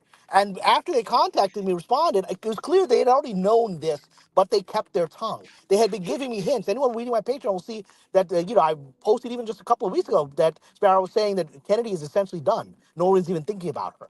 And then they basically told me, okay, now I can tell you what really happened. Because they're wise. If they had revealed some of these things before, they would be identified and fired. Because certain things were only known to a small group of people. Once they became broadly known, they can talk about it, and no one can say, hey, are you the person talking to Cameron? Right? So they waited on this one. But they told me, they were aware that Kennedy had essentially been terminated or reached an agreement to leave in October of 2024. right? This coincides with what Matt Belloni reported, because Matt Belloni last night said that she apparently was ready to leave at the end of last year, but for whatever reason, she didn't do it. Well, Sparrow told me the reason. What is the reason? The reason is this, is that she had had a conversation in October, which is when we were thinking, people at the time were like, everyone's saying her contract's up. Why aren't we not hearing anything? Well, what it was her contract was up, and this is how the world works. Certainly this is how Hollywood works. Iger said to her, that at the end of October 2024, your contract is up. We are not renewing you. So you have two choices. You can either publicly announce that you are stepping away of your own free will and retiring from Star Wars, or we tell everyone we didn't renew your contract and you were fired. Which one do you choose? So she said, all right. She knows she was out of cards by then. And she's like, all right, I will retire. But then Iger realized I can't let her actually say it, because it's October. What's in November, gentlemen? Remember what was happening in November of last year? The election, Right. right? And so the election is a lot of uncertainty. Iger and the studio heads were betting that Trump would win, right? And maybe they engineered it. Who knows how the world really works, right? But but they were betting that. But the rest of Hollywood wasn't. And so to suddenly announce during the election that the most powerful woman, quote unquote, of Hollywood, and she is not, but that's the mantra, right? Is being removed by a white male, right? At the time when Trump, would that actually impact like people's behavior? Because everyone in Hollywood was very relaxed during the day of election. Everyone I knew was like, this is gonna be a landslide for Ms. Harris. Not have to worry about it, right? And then they were quite shocked by the outcome. I was not shocked. I knew it was going to be a landslide the other way around, but I kept my mouth shut, right? So that kind of disruption would have made Iger look very bad at a time when all of Hollywood was very relaxed and unaware that Mr. Trump was about to take everything. So he couldn't cause that drama. Secondly, if he had announced it in November, or December, he was very afraid, because right after Trump's victory, there was market volatility, and there was fear that, because no one knew what was going to happen next, and there were always the morons and our progressive friends who said he's never going to take office. We'll stop it. The Supreme Court will stop it. That kind of stuff, right? And so it's like, well, we can't do anything until this dude's in office, because we don't know exactly what's going to happen. And if we take major moves with a figure of this much public importance, it will cause volatility, extreme volatility of the Disney stock. And so they waited and waited and waited until a few weeks after Trump was essentially solidified in, the industry had sullenly accepted reality, not just accepted it, all the studios started publicly dismantling their DEI organizations. Not just quietly saying we're not, we fired this person, but we're still committed to diversity, blah, blah. They said we're not doing this anymore, right? And Hollywood was speechless, but there was nothing they could do. And the fact that Hollywood could do nothing was a signal to Iger that he is now politically safe to remove the most powerful woman in Hollywood without being called a sexist, misogynist male. This was all about him. If there's anyone to blame for the many years it took to remove this person, it's because he didn't have the guts to do it for his own personal standing inside of Hollywood and his political ambitions. And when he felt the safest possible, my source said he then went ahead and instructed Jon Favreau to leak this out. Right. And that appears to be confirmed that it was Favreau that leaked this out, because we already see there is resistance, very minor resistance, but resistance where Variety in their article said, well, one person, in their article where they confirmed that she's leaving, one person close to Ms. Kennedy said this isn't true. She'll leave when she wants to. One person. And they kind of dismissed that person.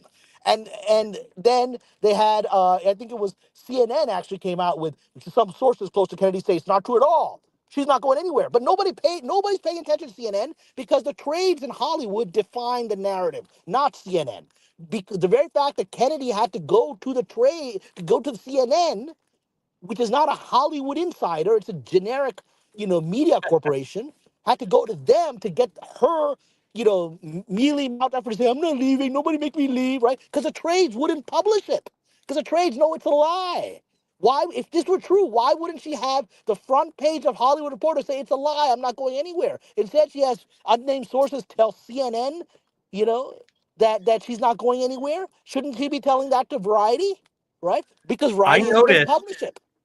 I noticed that all the announcements about the Ray stuff came exclusively from these really low tier, like social media news outlets, like a Collider or a Screen Rant. That's the only place I see anything about it, and it's weird, and then it's all coordinated. They all blast it out all at once, and I can't. Yeah. I see it everywhere, but only from these small social media sites.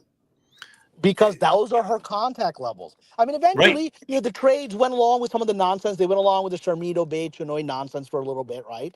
But then they had to all eat crow when, the much vaunted writer, Stephen Knight, as I said he would, left the project without a script. I said that a year before that there was no script, that the script he handed in was terrible. And then he eventually, a year later, leaves without a script. And then they allegedly hire somebody else. And, poor Sharmeen Obey-Chinoy, she's, as I like to say, she's been, our Sharmeen's been squeezed the Sharmeen. She's getting squeezed out. Nobody cares what she has to say. Nobody in the trades cares what she has to say. She's bumming around, yeah, I'm going to make this movie someday. Nobody believes that, right, anymore. And so it's this is a day for the victory of reality and common sense, and for like 3 or 4 people who spoke truth while everyone else was a lemming. It's funny, all of these people that attacked me on YouTube, they all present themselves as alleged right-wing culture warriors, blah, blah, blah, blah. They had lots of opinions about, how the lockdowns and all that were handled, right? I have very strong opinions on that as well. But, they went along with the narrative of that was, not even right. But a lot of people had the belief that those were handled unjustly and were used to oppress people, and they went outside the bounds of what was necessary. They went along with that narrative, right? But they didn't do it because they thought anything about it. They just went along with the narrative. In the same way these guys went along with a narrative about Kennedy for years, right? Without checking into reality of things, right? Well, And but so, it was the same pattern you too. think these people believe what they say? They don't believe what they say. Yep. Yeah, but it was, and Cameron, you helped me understand kind of how it all works, because the pattern was identical. Make the announcement. Yeah. And it was almost always an announcement that was anti-fan base type of announcement. So you had the fan base sites reacting to it, and it getting a lot of buzz. And I was like, she is playing this PR game. That's her game. I decided that, what she's good at? She's not telling good Star Wars stories. She's good at telling good news stories. Well, let me ask you this, Cameron. Yeah, because, she's a sorry, Heath, go ahead. I apologize. Please go. Well, you finished that, but I was going to, let me rephrase my question to you then. I was going to say that, okay, if you are talking about, if you were tomorrow, this is a good way to approach this. If you became head of Lucasfilm, if they come to you tomorrow and give you that position, you still have to attract people who have drifted away. And like me, okay, Andor, I didn't watch Andor because I canceled my subscription after Obi-Wan. Okay, Andor, everybody says is great, but I got to catch up on it. And then I'm up, I'm down, I missed something. I've kind of drifted away from that orbit. So, you've got to recapture people like that and say, hey, Star Wars is going to be a cultural force again. Everybody needs to either have a Disney Plus subscription, or you need to buy your next ticket. Be sure you are sitting in the theater. Like, how do you come out as a new head of Lucasfilm and let everybody know that, hey, things are different now? If you have drifted away, pay attention. This is a cultural force again. How do you do that?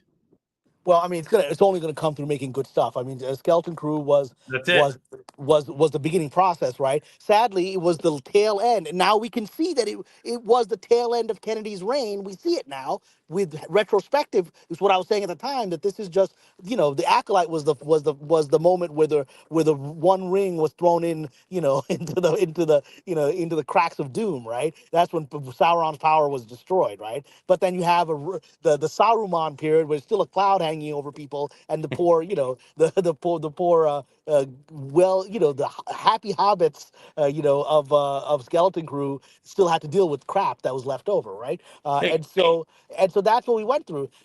But that was an amazing show, beginning to end.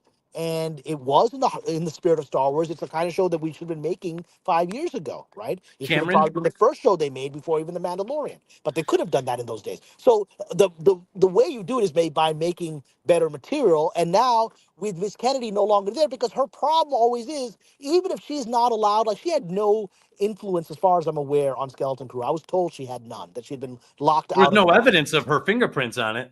Yeah, so that's it. So you don't see any evidence. I mean, I was told that she'd been locked out of that process. And but she and her minions could still try to poison the well. They were trying to poison the well with Skeleton Crew, from the beginning. They right around, they were putting out, well, didn't do as well as Acolyte, they were the ones putting that narrative out, right? And so you need to get her, and once, yes, she has minions, but those minions, once she's gone, those minions are like, they're like the remnant of orcs left over after the ring is destroyed. There's just nothing. There's hanging out calls, but nobody cares anymore, right? And so once she's gone, you no longer have someone disrupting the PR, disrupting the efforts to build bridges with the fans, because she was always there to do that, even if she couldn't create. It's like this: Sauron can't create, but he can poison. He can corrupt, which is what she was doing. And so now if she even tries it now in bitterness, it's going to come across as sour grapes because she's out. She's lame duck. Who cares what she thinks anymore? And so, and the people she was feeding garbage to are not going to take it seriously anymore, because they're like, well, thanks for your opinion. Oh, you don't like what they're doing with Andor season 2 or whatever. Well, but who cares? You're going to be gone in 3 months, right? So why should we be pushing this narrative? So yes, that's the thing. Now, the immediate thing, to answer your question, Heath, and I'm hopeful for this. My source is not able to confirm this because they said the legal issues are behind a Chinese wall. They themselves do not have access to what is happening directly in the legal disputes, the primary ones being the Karen McCarthy lawsuit from the Acolyte and the Gina Carano lawsuit from her firing from Mandalorian. And so my source does not have access to what is happening there. So everything I'm going to say now is speculation, right? My speculation is that we will very shortly hear that both the McCarthy and the Carano cases have been settled favorably to those people, right? And one of the best, because they couldn't settle those as long as Miss Kennedy was there. But now that Kennedy is lame duck, because, they couldn't say you have to come to an agreement with Gina Carano or even let Gina Carano get her job back, which is what she asked for in the lawsuit. Her lawsuit is not for money. The lawsuit is just the minimum amount, $75,000, whatever, to get it into federal court. She's not asking for money. She's asking in the lawsuit for her job back. But you can't, if they were to give her that, then it shows that Kathleen Kennedy isn't in charge, right? Because how could they give her a job back when Kathleen Kennedy personally had her fired? So that is embarrassing and humiliating for everyone involved, including Iger, because they're like, people will be like, what are shenanigans of this? You've given Gina Carano her job back, but Kennedy fired her. So has Kennedy officially apologized to her? Has Kennedy no control over this company? And then people start asking questions. Even the media would start asking questions. Now, if tomorrow, hypothetically, Gina Carano were to settle and were to get her job back at Star Wars as Cara Dune, if that would happen, no one in the media would question it, because they'd say, well, Miss Kennedy's out. She is really no longer in charge of longer-term decision-making, so she may be unhappy with this choice, but she won't be there anymore when Miss Carano comes back into the office, right? That's what the media is going to say. So even as a lame duck president, there's no more reason to not settle, right? And so my hope and prayer and personal expectation is that they will settle and Ms. Carano will get her job back. And that, to answer your question, Heath, will be, I think, a major sign for most of the fandom that things have changed. Gina Carano coming back is a sign of victory. And Big time. And to support that, I want to tell you something. I haven't had a chance because I've been driving. One of my Patreon members, Stacey Ballard, is a wonderful source of a lot of information. He finds really interesting. It's a he, Stacey, but it's a he. Stacey finds really interesting articles that I've never noticed. Other people don't notice. So he found an interesting article about how Disney is now creating for some project an openly devout Christian woman character, right? For some project. So this is the first time in years that they've made a project with someone who's proud and openly Christian. I mean, so I'm not even Christian and I'm happy to hear this, right? I mean, but that's an example. Why is this coming out today? Because no one would believe that Kathleen Kennedy would let a religious, conservative Christian character on under her watch or other people. And so, so it's like, now just the idea that Miss Kennedy is out broadly suggests that the culture of Disney is going to change so that they can say that, we can have a Christian character. It's okay again, right? Because people like that are leaving. So that's a sign of it. Yep. Well, and I'll tell you, I did see Skeleton Crew and I thought it was outstanding. I actually loved it. And real quick, Heath, if I can have 1.5 to 2 minutes, and by the way, so I didn't care about Skeleton Crew. The Acolyte pretty much knocked me out, and I didn't even care. And when I was on Disney Plus, I saw that it was there, and I was like, "Hey, do you guys want to watch?" To my kids, I was like, "Do you guys want to watch Skeleton Crew?" And my kids were like, "Nah." So I let it. I didn't care. I wasn't pushing it. I didn't drive it. And then my youngest, Lucas, was like, "Dad," a week later, he's like, "Do you want to watch Skeleton Crew?" So I was like, "Yeah, sure. Let's watch Skeleton Crew." And we watched it and we liked it. And it became a thing again. My oldest son, who's a baseball bro, not really into the Star Wars thing as much as my youngest son, he would sit down. We would watch it every night it came out, and we would watch it. My youngest bought the Lego set for the Onyx Cinder. He bought the Black Series figures, all with his own money. And I drove none of this. There was zero hype from Dad. This was all him. And for just real quick, I asked Heath about this before we came on. This is extra special guest. Okay. This is an extra special guest, one of the target demographics, to give his opinion of Skeleton Crew here. All right, Please, I want to hear this. all right, so I was gonna say, like my dad said, he asked me if I wanted to watch it, and I remember going to my friend's house and watching like the first 10 minutes of The Acolyte. I didn't really like it. I wasn't really into it, so I just left and I couldn't play it anymore. So I came over, and after learning about The Acolyte, I didn't really want to watch Skeleton Crew because I thought it would be like The Acolyte. And then when I watched the first episode, I told my family, and they and every Tuesday, as soon as we saw it came out, we would just sit down. And the more I realized it, the more I figured out the puzzle about it. And I don't want to spoil it to people who haven't figured out the puzzle yet. And we have been checking to see if there's going to be a season 2 all the time. And what I really wanted to say was that the actor Jude Law did an outstanding performance and not overshadowing the children. Very insightful.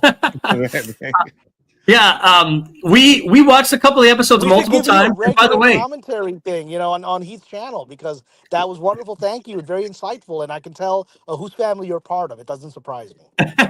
Yes, yeah, I know. You come on for a special commentary. Absolutely. Well, yeah, and the merchandise, it sold merchandise. We haven't bought any Star Wars stuff in years. The soundtrack, by the way, Cameron, I know you know who Michael Giacchino is. He's pretty much one of the biggest composers in Hollywood now. His son, Mick Giacchino, wrote the soundtrack for Skeleton Crew, and let me tell you, unbelievable. It was an unbelievable the music is great. The music makes you feel like you're back in original Star Wars. Yeah. So anyway, without any guidance or pressure or influence from Dad, Skeleton Crew was a hit with Lucas. So at least there's, they always say you could get some impression of what's going on. Use yourself, use your family as part of the statistic. Skeleton Crew is a great show. I think that it could still even catch on. I know it didn't chart in the Nielsen ratings, but they clearly did something right there. And you know what? Maybe it wasn't necessarily targeting us this time, and maybe that's going to work for them in the long run. So anyway, I just wanted to let Lucas come on and give his unabashed opinion of Skeleton Crew, which was good. It was a great show. Yeah. Thank you, Lucas. It meant a lot to us. Yes, I was going to show them something, but Go ahead. I was going to show them the Legos that I built. Go get it. We'll keep talking, but go get it. All right. Well, Anyway, I actually there you have go. to leave in a couple of minutes. I hope Lucas comes back in time because I'm getting closer and closer to where I got to go. Are there any other questions I can answer before Lucas comes back? Because I would love to see what he's got, and then I have to go. So is there anything maybe in the chat? I can't see the chat from where I am. Do you guys have any questions for Cameron? Write them down. Are you pulling for anyone in particular to be heading Lucasfilm? I've been told for some time that the real shadow head of Lucasfilm, and certainly has solidified after the utter collapse of Acolyte, but it was essentially true before then. But it has been Jon Favreau, that he's been the shadow, premier behind it all, the shadow behind the throne, right? The power behind the throne. And I think, and it's interesting that in today's Hollywood Reporter article listing all the possible candidates, the number one person that's listed is Favreau. Favreau. That's the first person they list, right? So before I go into that, Lucas, you want to show something? Mm-hmm. This is the Onyx Cinder. Oh, wow. Yeah. Is that the ship from Skeleton Crew? Is that what this is? Yes, this is the ship. This is the ship that the kids get on, and they It launches them into an adventure into space. Very hero's journey. Yes. Great stuff. And he had, like I said, he's got the Black Series figures, and the show is a great show. And I just trust time tends to find these things. Yeah, I was gonna say Kathleen Kennedy drove away all the other people, and since all the people have grown up, now they're older. It's like you said, for the younger audiences, targeting us. Yeah. Hey, which is why maybe that's the future of exactly Star what Wars Jon is in your Favreau's plan hands. was. Yeah, What's maybe that, was Cameron? Jon Favreau's plan. I'm sorry, I think maybe sounds like that was Jon Favreau's plan. He understood that that Ms. Kennedy had destroyed one generation, but he knew the next generation. And because Lucas always understood that these movies were children, right? He always understood that. That's why even when he made episodes 1, 2, and 3, which a lot of the older fans didn't like, I liked them, but a lot of them didn't. He didn't care because he was making them for another generation. That's right. And I think the way so Heath, you asked how does Star Wars come back? My attitude is if everyone says Star Wars is dead, Star Wars is dead, Star Wars is dead. I've heard Terminator's dead, Star Trek is dead. Everyone says everything's dead. All of these franchises are one film, one great story away from bringing everybody back to the table. So I trust good storytelling. If it's there, it's there. And I think that the natural alliance, generationally speaking, target Gen X, target Gen Z/Alpha, get those two cohorts on board. Gen X they've done all these studies in marketing. Gen X are some of the most influential people in their spheres on what's culturally awesome. People listen to Gen Xers, and these kids are smarter than you think. They're very savvy. You target those two generations, I think you could definitely get Star Wars back on track. I'm not too pessimistic. Well, crap, because the kids know. Yeah, I'm Generation X, and kids know the Generation X are the only cool kids left. They know that the boomers are losers, and they know that that whatever the millennials were losers. They just knew that, right? They could see that their uncles and their great grandparents were losers, right? And so they recognize that our generation, the dad's generation, is good. Well, I will say, in favor of millennials really took the prequels into their own hands and kind of did their own thing with it. So the millennials at least embraced the prequels. I think they did do that. So anyway, or the early millennials. That was his plan. Sadly, many of them that embraced lots of other nonsense, which didn't make it helpful. But look, I got to start winding down here. Are there any questions in the chat before I go? Everybody was actually very intently listening. Do any of you have any questions? No, those are perfect. We're happy to see it. I think nobody cares. What happens if J.J. Abrams becomes head of Lucasfilm? Well, I mean, that's like throwing out stuff like what happens, if Morgoth returns from the Eternal Night, right? I mean, that stuff is done, right? And so so that's not serious when it's listed. It's not serious. Not really. That's not serious. I mean, that's the kind of nonsense people say to just agitate people. It works because Star Wars fans are easily agitated, right? But and so even the Hollywood Reporter, in its effort to list those names, because people are going to ask, why didn't you include Abrams? He made two of these movies, right? Why didn't you include him, right? He's in theory run a big company, right? Whether he's run it successfully or not is much up to debate, but he's run a company, right? And so a big production company. So it's but even in that Hollywood Reporter thing, they're like, Abrams was so badly scarred and burned by his experience, the toxicity of it, blah, blah, blah, blah. They even say he's not going to come back. Nobody wants him back. He didn't even want to do the press junket for episode 9. He took off. He's like, see you all later, suckers. I made the movie. He's like, if you don't like the movie, you're right. I'll see you later. Bye-bye. This guy ran for the hills. Well, right? And think about it from a journalistic standpoint. If you're like, who's going to take over Lucasfilm? You start with Favreau, then you get to Filoni, and then you start to run out of names. So I think you just start coming up with whoever you could think of and add them to the list. Famous names, and then they've got, as you see at the bottom of the list, there's talented executives at other studios who the average person is not going to know who the hell they are, right? So they put them at the very bottom. Those are more likely to get executive jobs at Lucasfilm than Kevin Feige, and those aren't realistic things, And so we have to. I think I was told, I mean, I haven't seen it because I'm driving, but as I was leaving my home, someone sent me a DM that the Hollywood Reporter had updated their Succession article to say that their sources are telling them that Dave Filoni has been selected as a successor. It's a done deal to be announced at Celebration. I don't know. I can't read that article because I'm driving. So if anyone wants to look into that. And so let's see if there's an update to that effect. I don't know if that's true. That was just a DM I got.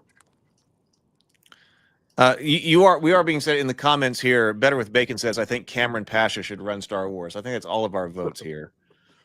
Well, look, Hopefully you will get that. Thank you, Megan. The silly reality of this is all this nonsense. Even though I've made all these enemies on YouTube and there's entire videos, like if you Google my name, the first thing that comes up, sadly, is a video made by a mentally ill YouTuber about how I'm a fraud. It's the first thing you get, and like any employer who looks for my name is going to see that stupid video, right? Sadly, this is the damage I've had to deal with, my toxicity, that this nonsense is attached to me. However, the other side of this, the good side of it is my contacts inside of Lucasfilm have told me, oh, Favreau knows who you are. Jon Favreau knows this Patreon. Not only Jon Favreau, they told me, you'll be surprised to know this.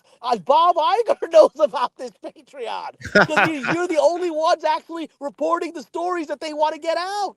So, Cameron. You're the only, nobody else is doing it. And it's like, my contact Sparrow actually kind of suspects that they know who they are, that Favreau knows who they are, and has sort of like, as long as you don't release anything that I don't want, I'm going to keep a blind eye. Sort of like my person kind of thinks that they've been uncovered and they've been let go for now, right? And so survived so far 2 years of it. But so, I mean, if nothing else, at least Jon Favreau apparently knows who I am. I mean, and so maybe he'll offer me a job. I'll take it, John, because I took all these slings and arrows for you for the last 2 years. Yeah, well, I would love to see that happen. Hit up my agents, John. I'm represented at Gersh Agency and Untitled Entertainment. Hit up my agents. Give me a job. I'll take it. I know, in all sincerity, I think I'd be pretty good as in Star Wars, and maybe John will reach out. Maybe I'll know. I mean, I can hope and dream. It's not completely impossible. So, Cameron, and by the way, that would be fantastic. I'm reading the article, and so what it does is this article now has kind of a breakdown. It's like, who's going to be the article isn't that might be Kennedy might be leaving. The article is now who will be the successor, and they have a Favreau section, a Filoni section, an Abrams section where they make the case, pros and cons of each. Yeah, they had that before. So I don't know if the Filoni section has been updated. When I left, this is what it says. Okay, tell me. The Filoni section ends with, and yet one source tells the Hollywood Reporter that Filoni is already Disney's choice to succeed Kennedy and predicts his ascendancy will be announced at Star Wars Celebration in April. This has not been confirmed yet, though. I mean, it's very plausible. I think there was one of the sections was it'll be a Favreau-Filoni team-up, and I think that's what it will be in reality. I mean, again, I don't know that Filoni, because they talk in the article about most of the job of a studio head is boring. It's not creative. It's like that's what they said. It's running spreadsheets, right? It's running spreadsheets, talking to merchandising people. So they're probably going to get somebody to serve those roles. I don't know what that person's title will be. I mean, if Filoni essentially takes over as like a chief creative officer or whatever that is, and then they may give the business aspects of it, because I don't get the impression that he's a money, he's not the money guy. He doesn't. He's more of a visionary. He's got plans. Yeah, but he's not the guy that's sitting around going through the budgets and whatever. And I'm sure he's the guy that will say hello to people when merchandising meetings are held. But is he sitting there going over the details? I don't know. So they probably going to get somebody either internally or externally who's going to serve those purposes, and then he'll serve as sort of the front man, the creative front man for Jon Favreau's vision. Favreau will, I think, continue to remain the silent boss. I agree. The power behind the throne, because even the Hollywood Reporter article says he doesn't want to be a studio head. And guess what? I have said that on my Patreon, that he wouldn't want this job. He's a filmmaker, right? But what he wants is to be the godfather, the one who has the final say as to whether something is Star Wars or not. I think Favreau has the clout and the connections to run a studio like that, or like you said, be a shadow or like a secret director of all that. I don't think Filoni's got that. I think Filoni's more. He doesn't have that power, and he doesn't have the network. Favreau can talk to Bob Iger directly. I don't know that Dave Filoni can get Bob Iger on the phone. I know that Jon Favreau can get Bob Iger on the phone. Yeah, 100%. I know that he can get Steven Spielberg on the phone. I know that he can get anybody on the phone. He's Jon Favreau, a top director. He can get anybody. Dave Filoni probably has to go through people to get to people. Yeah, 100%. And he seems like the guy that you lock into a room and give him a project, and he will come up with something. That's exactly what he is. That's it. Right. And so, but that isn't the real boss. Right. You know, and so, you know, Favreau would be the real boss. There'll probably be like the accounting boss, and there'll probably be him being the person, the spokesman, creative spokesman for Favreau, who takes, you know, Favreau's humble. He'll let Filoni take the credit, right? Because it's better than letting people, you know, better than being the official head of a studio and having to deal with those responsibilities. Yeah, and I want to hear it. I want to hear them I want them decanonize that sequel trilogy, man. I cannot stand. Yeah, I mean, look, it's coming. There's no once Kennedy is gone, there's no reason. There is no money in this. All roads lead to the sequels. There's no money in that. Only I would people love say to that know are the dumb people viewership. in the fandom, right? That's the kind of thing I was thinking you were going to say, Cameron, when I was like, how do you change things up? You know, because the new CEO move, you're the new CEO, you got to shake things up and you got to send a message. Okay, yes, hiring back Gina Carano would be something. But on the other hand, like just the settlement of a lawsuit isn't something that people who have drifted away and aren't necessarily paying attention might hear. But something like if they came out with, we are, remaking the sequel trilogy. Okay, boom, that would be gigantic news from a new major CEO that all of a sudden everyone would pay attention to. Sure, but that I don't believe that could happen until Kennedy is actually officially out the door and hanging out in Maui. That's what I'm talking about. The new CEO is in They place. can't erase.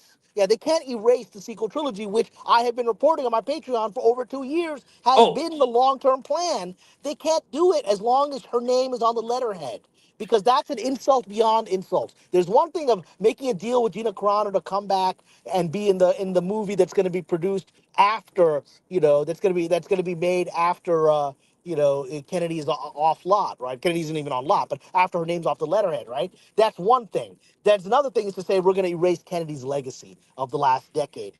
That's another thing. You don't do it when she's there. You can do it the day after she leaves. That's what I'm talking about. Do it that day. Yeah. But again, so Cameron, I have a question for you. Signing Cameron, and then I got to orders. head out. One more question. Okay, last question. Do you think, let's say it's Favreau Filoni somehow combination takes over Lucasfilm. Do you think that the new regime of Lucasfilm might make their case for the course correction by releasing information like the loss in merchant, like being upfront and transparent? This is our merchandising under the last 10 years. This is our viewer rate for The Last Jedi. No one's watching it. Do you think that they might actually release some of the stats to show you how bad it was? They could after she's gone, but I don't think they will, because then that will force her to defend herself. And the last thing you want to do is see her do an interview with Vanity Fair about what a misogynist place was, right? Yeah, you don't want to bring her back into it. You just want to move forward. You don't want to embarrass. Look, you don't want to embarrass. Regardless of her, Disney never wants to admit mistake, nor does it want to be embarrassed. Because then it's going to make Iger look bad. Right? So I don't think they're ever going to bring that. This is not a Doge situation where Elon Musk, is out there, allegedly cleaning up the government and with other possible hidden motivations behind it. There's none of that, right? This is literally they're like whatever internals. They already did that. Like I said, they had the 5 horsemen come in over a year ago to do an accounting of what's happening in Lucasfilm, and they got all what they needed to know. That's never been publicly revealed, nor will it be ever publicly revealed. I gotcha. So you're saying this is going to be a little bit more diplomatic, more forward-looking, future announcements. They're not here to satisfy angry YouTubers. They're here. That's true. They're here to keep a multi-billion-dollar corporation that's larger in resources than many countries afloat. They don't care what angry person who's wearing some weird mask or icon on YouTube is ranting about. They don't care about that. All right, gentlemen, I have to go. Right. And that so was great. I hope people. So thankfully, I know I haven't come on your channel in a long time. I'm sorry, my life's been crazy. It continues to be crazy, but I wanted to come on and at least do this drive. Thank you very much for being here tonight, Cameron. Definitely appreciate the insight. We'll all talk soon. Everyone stick around and hit the like button, and we'll talk soon. Take care. Right. See you, Cameron. Later, Cameron. And we have a new guest. Thank you so much for being with us, Cameron. We have a new guest? We have a new guest. It's Retro. Oh, Retro. What's up? Hey, guys. How's everybody doing? Doing great. How about yourself? Oh, good. I miss you guys so much. Yeah, it's Me been too, me a too. hectic transition from one year to the next. I know. Everyone's kind of doing different things a little bit and trying to find that path forward, I think. But And we're here tonight. That's my fault. That's my fault. I've been I haven't been around the mornings and I got to get back. Yeah, to it's been some lonely mornings in Ravenkeep. I know. Okay, so I got to get back there. Like I said, I've been so demotivated that I had. I stare across that digital booth at nobody. Yeah. Okay. All right. Well, that's the kind of motivation I need. Feeling bad to get back. But we're here together tonight, and we have been discussing at length the. We kind of did something a little different. We were doing a postmortem. We were kind of going over, what happened. The bookmark. The bookends. It started in 2012. What was the setup then? What happened? We were moving through Force Awakens and kind of discussing, what it was at the time to kind of figure out what this story is. What is going to be the story of the Kathleen Kennedy legacy at Lucasfilm now that we know it's going to be 2012 to 2025 on the gravestone. So, we were just taking a look back, and then Cameron joined us, and we shifted the conversation a little bit more to current events, the news cycle, some speculation, what he thinks, and also gave him a chance to kind of to express how he feels vindicated, because he was saying some things that ran counter to some of the more dominant narratives going on out there. And I believed him. I actually stuck with Cameron through this thing and believed him. And I even feel a little vindicated just as not knowing who to listen to sometimes. His story continued to hold up over years. And so this seems to kind of cement the final narrative of what was really happening at Lucasfilm. Yeah, which I have to go back and rewatch that and watch that part, because I just got home from work and found this on Twitter, and I was like, what? I have to do some work here. I got to get online. And so this is really well. It might be a good idea then to continue with the kind of discussion about like the different movies and pick up where Doug was. That could be a good thing to do with you, Retro. I'm really glad you're here. I do think, I figured that when Cameron came on, he would want to talk about and should talk about everything that he has been through, reporting on Star Wars from the inside perspective and Hollywood in general. And, I figured that was, and that's absolutely right. So Doug and I, to pick up on where we were talking about just what we felt like when we left, we were The Force Awakens. Yeah. We were talking. Robert says, please address the significance of the last. We're almost there. We were talking about. We're trying to get wrap our heads around the reality of the experience of the last 13 years here, and we were talking about how Force Awakens was generally a positive impact. It blew away the box office. It sold a ton of merchandise. It did everything a Star Wars film is supposed to do. There was definitely some criticism, definitely some skepticism, definitely some pushback, but the net result was positive for The Force Awakens. And then, so that's where we left off. And then the next film that came out in 2016 was Rogue One. And this was a spin-off. Rogue One was right after The Force Awakens? The next year. Rogue One came out. It was another female-centric story. And this also received some mixed reviews, but was also mostly positive. And there was some buzz on it. We got to see the Death Star and Grand Moff Tarkin again. We got to see Gold Leader in there, and there was a lot of good things. And Rogue One gave us that. It's now iconic. Darth Vader at the end of Rogue One. Darth Vader's hallway scene. I've seen several lists where it's one of the most iconic scenes in all of Star Wars. And it's a damn good scene. At night, sometimes if I'm had a couple glasses of wine, I'm just looking for something to watch. I'll put on the last 30 minutes of the Battle of Scarif and watch the rebels go in and watch Vader kick some butt in that hallway. Very cool. Well, I'll say this. I didn't actually see Rogue One in the theater, but I did hear about how good it was. I did see the first installment of the sequels, and I was actually impressed. At some point during the film, I got goosebumps, and I was like, "Wow, this is Star Wars, right?" You know, I really felt like they captured Star Wars in that movie, but left me with 11 questions that never got answered. And I know it's 11. I don't remember what the questions are, but none of them were answered in other movies. So that really takes away all of the excitement of seeing something like, like that's really exciting and fun.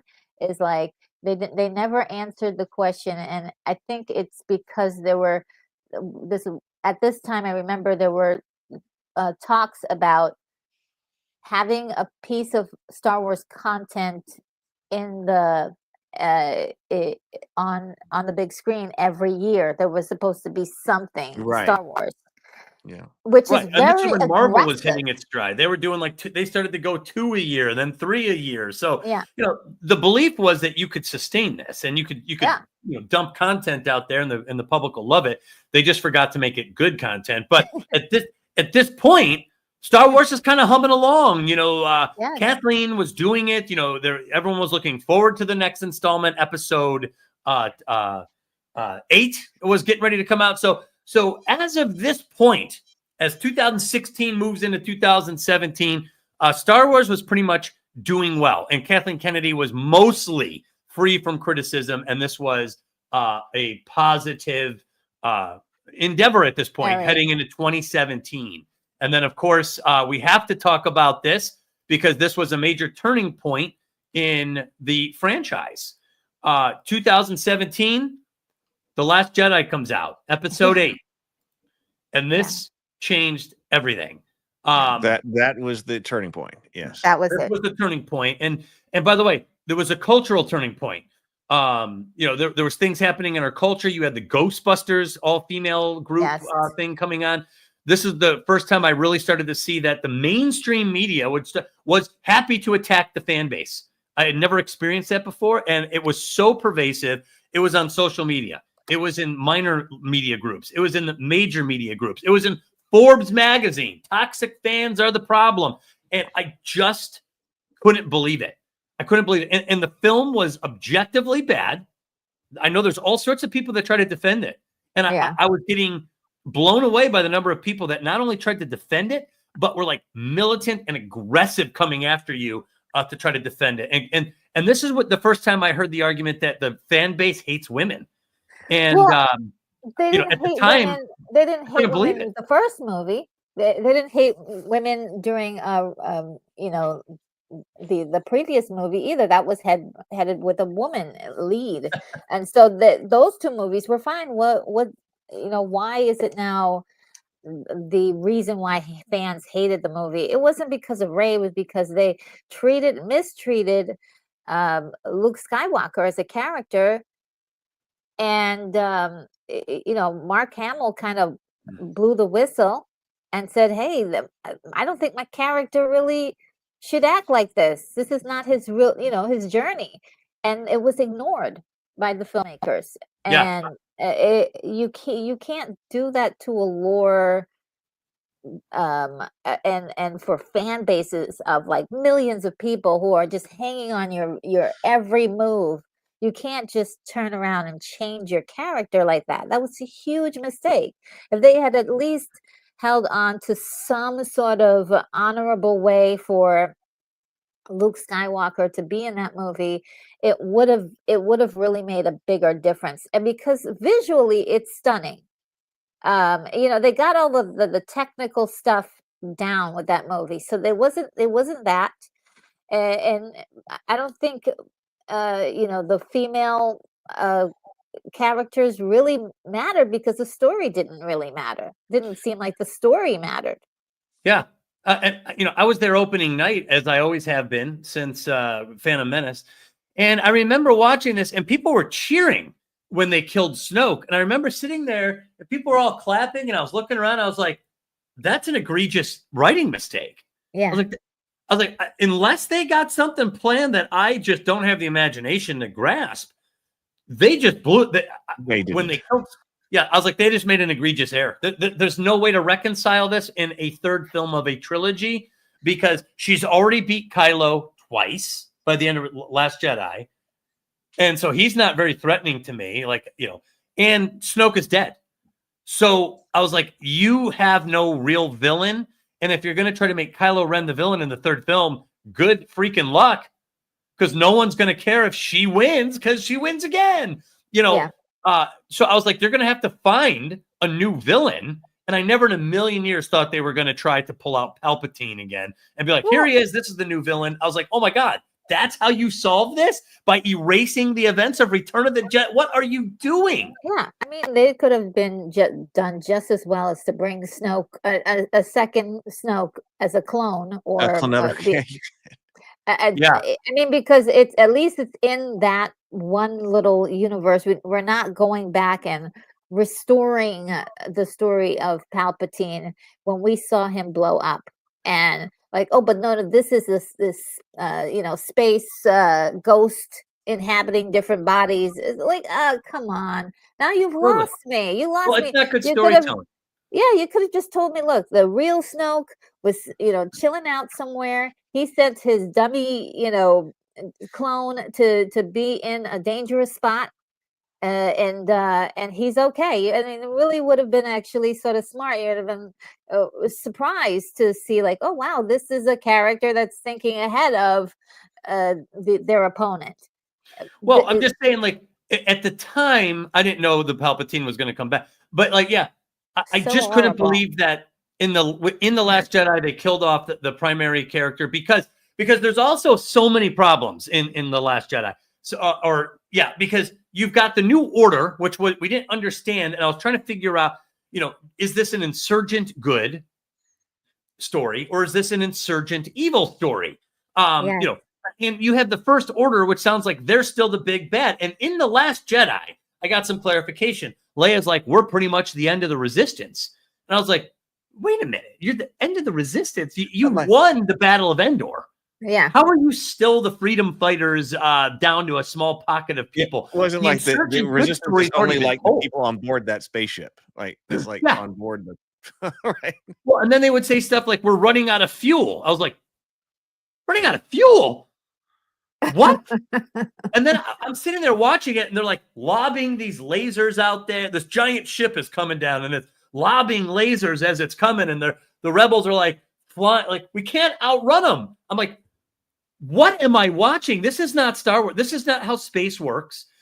This is not a slow chase on the highway, which is what that looked like. It was a very slow chase through space. Yes. Yeah, and then you have like Admiral Holdo, and I was like, Admiral. She's not wearing any insignia. There's no, like, even the rebels had a quasi-military look. She's in a prom dress with purple hair. And I was like, whoever is putting this together, this is called functionality from a writing standpoint. I was like, whoever's putting this together doesn't understand the basic tenets of what a rebellion is, what a resistance is, what a military leader looks like, who would follow this person. And then, of course, while she's on screen and I'm doubting her authority as an actual resistance leader, the actual hero, we've seen Poe Dameron. He had his great scenes in The Force Awakens, and he's the flyboy. He comes in, and she's basically like, back down. We don't need heroes around here. And I'm like, what dialogue? What are we watching?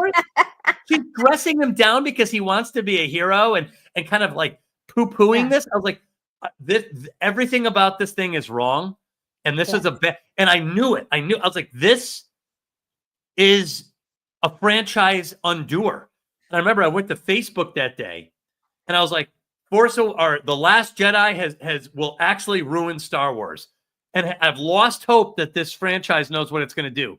And I remember all these people who knew I was a lifelong Star Wars fan. They knew it. I've since the 70s.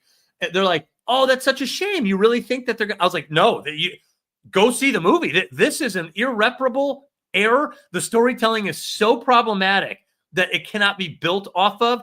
It is like a giant bucket on a flame. Like this is going to destroy Star Wars. And I remember so many people argued with me aggressively. I was at family parties and I had cousins like, you don't understand. I'm like, no, you don't understand. So it got to, I feel vindicated about this because I called it immediately that this would be an error that could not be fixed. And that ended up being true. You could not solve that story after the events of The Last Jedi. And I think it really started with the first movie. It does in retrospect. Yeah. Yes. It started with the first movie because they laid out all of these really interesting ideas, but never followed through on any of them. And it was just so disappointing to see that they dropped every single one. Who are your parents? There's some guy, some guy and some lady. Like it didn't have any potency. Do you remember the final shot of The Last Jedi? The final scene. Do you remember what it is? No, I don't remember. It's Broom Boy. Oh, yeah. Okay. The final shot is Broom Boy. What happened to Broom Boy? An unknown character until episode 8 gets the final scene in the movie, and he walks up, and you don't even see it. And he uses the Force, and he grabs a broom, and he gazes up. I was like, "Who's this guy for the final shot?" So think about A New Hope, the final shot. Medals on the heroes who destroyed the final shot of Empire Strikes Back. All the heroes are beleaguered and holding each other and trying to figure out how they're going to regroup. The final shot of Return of the Jedi, all the heroes clapping because they blew up the Death. You don't take an extra in a film and give them the final shot. Like, none of it made sense. Well, that's part of the not having any kind of coherent arc that all went into the creation of this anyway. Now, in some ways, the introduction of that character, even though it went nowhere because, like I said, there was no arc, and then we went back to J.J. Abrams, right? That I've never been a big fan of the Jedi as something that's inherited anyway, that's like genetic. I mean, when I was watching the original trilogy, I never thought that was something that was the there is the Force runs strong in your family. Okay, you've got that, but that doesn't fit with like monastic Jedi, right? So the idea that you've got to have the midichlorians or whatever, and this guy could be this kid could be someone who is Force sensitive. I mean, I think that worked because it kind of all of the midichlorians and stuff like that kind of locked all of that out. So I like that. I kind of like what he was trying to reintroduce there into the story, but you don't do it in episode 8, right? I mean, but why? Right? Yes. Yeah, and you're trying to democratize the Force. I get what you're saying, Heath. Like that is not a terrible concept, the idea of democratizing the Force. But there has to be some work put into that, because by the time you're at episode 8, you're in the red zone. You got one more movie. No, I mean, absolutely right. Yes, you got one movie. Contrast that with the end of Empire. Right. Well, but Empire was going to be the middle of one trilogy. Episode 9 has to do a lot of work. It has to end. It has to come full arc in the sequel trilogy, and it has to go full arc in the entire 9-episode saga.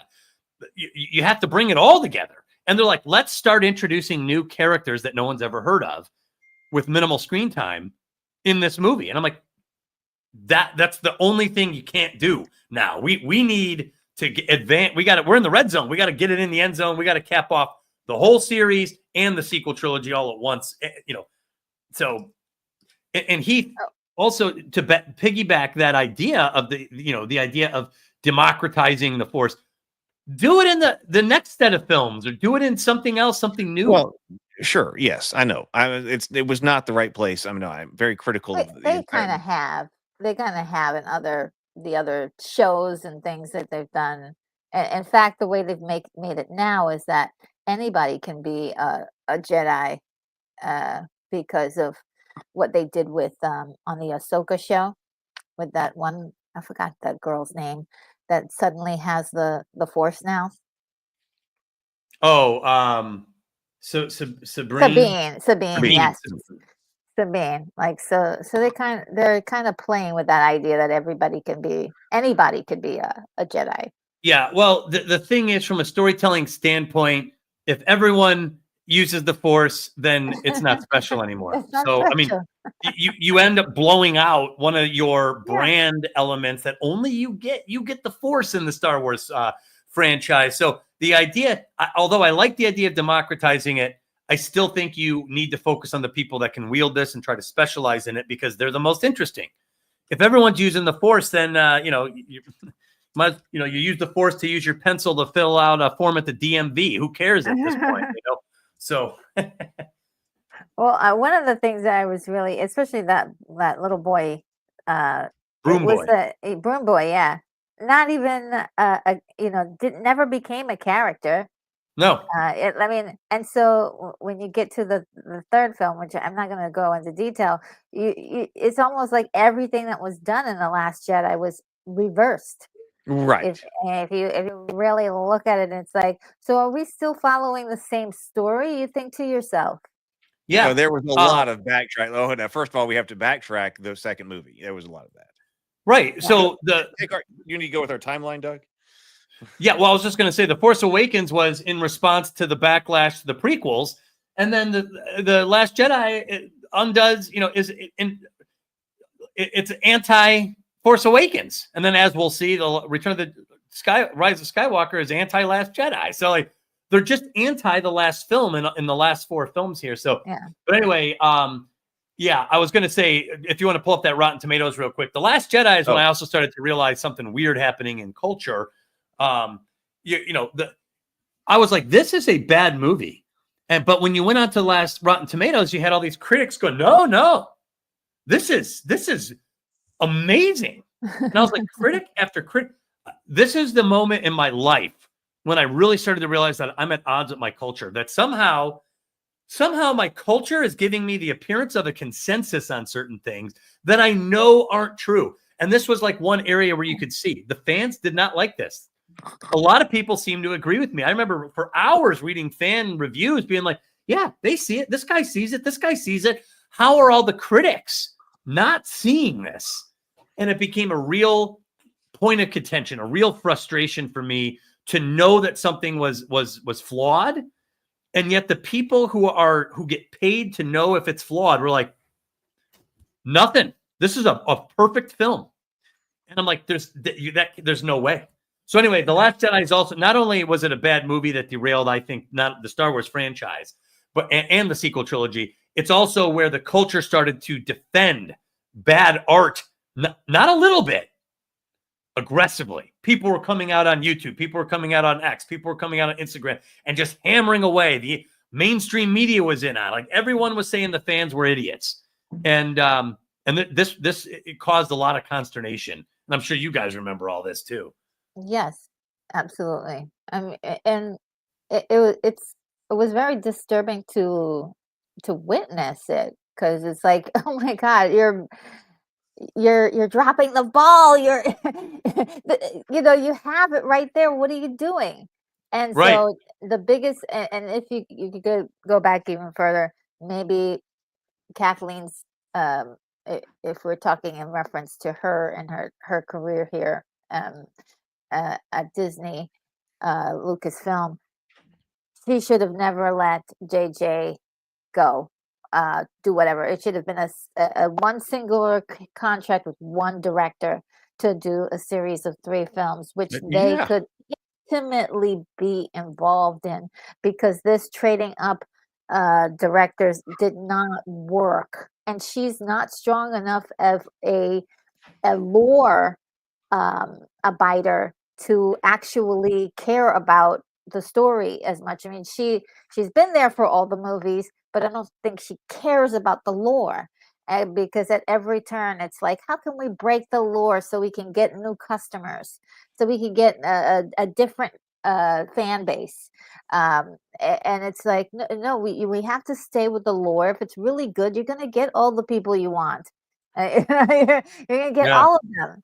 But if you're messing up the lore and not even giving us a story that is cohesive, that even works to satisfy us, well, of course you've lost everybody.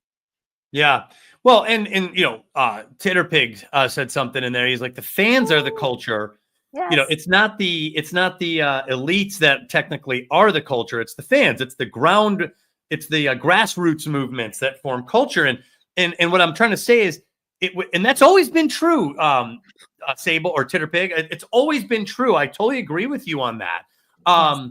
It was the first time with The Last Jedi that I was like, they are saying that culture is wrong, and they're right. And then there was this widespread effort to insist that basically we'll tell you what is culturally relevant. We'll tell you what's good. We'll tell you which characters you should like. We'll tell you what the next hot item is. And it's like, that's not how this works. You have to create something that's hot enough that all of us dig it and run in this direction with it without being told.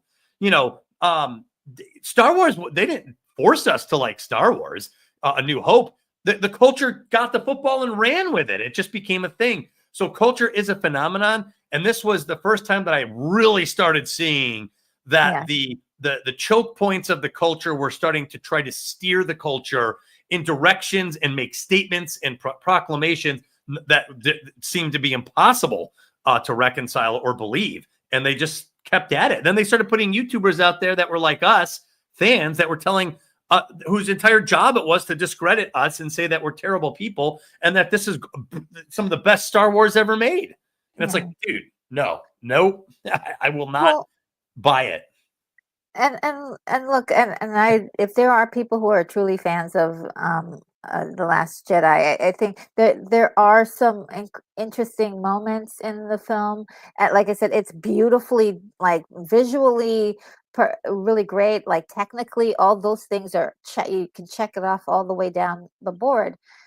But as far as like delivering a cohesive story that really keeps you on the edge of your seat, like I can't wait to find out what the next chapter is. People lost that. They were already kind of TO'd over the fact that we never did get the three main characters from the first the original films together again. And that's what a lot of people wanted to see. I mean, all the promotion for that was it had the three of them doing promotion together, and then all of a sudden you see the film and they're separated and destroyed. At least put them together for one scene and then move on. But for some, for whatever reason, they dropped the ball on that too. And then The Last Jedi,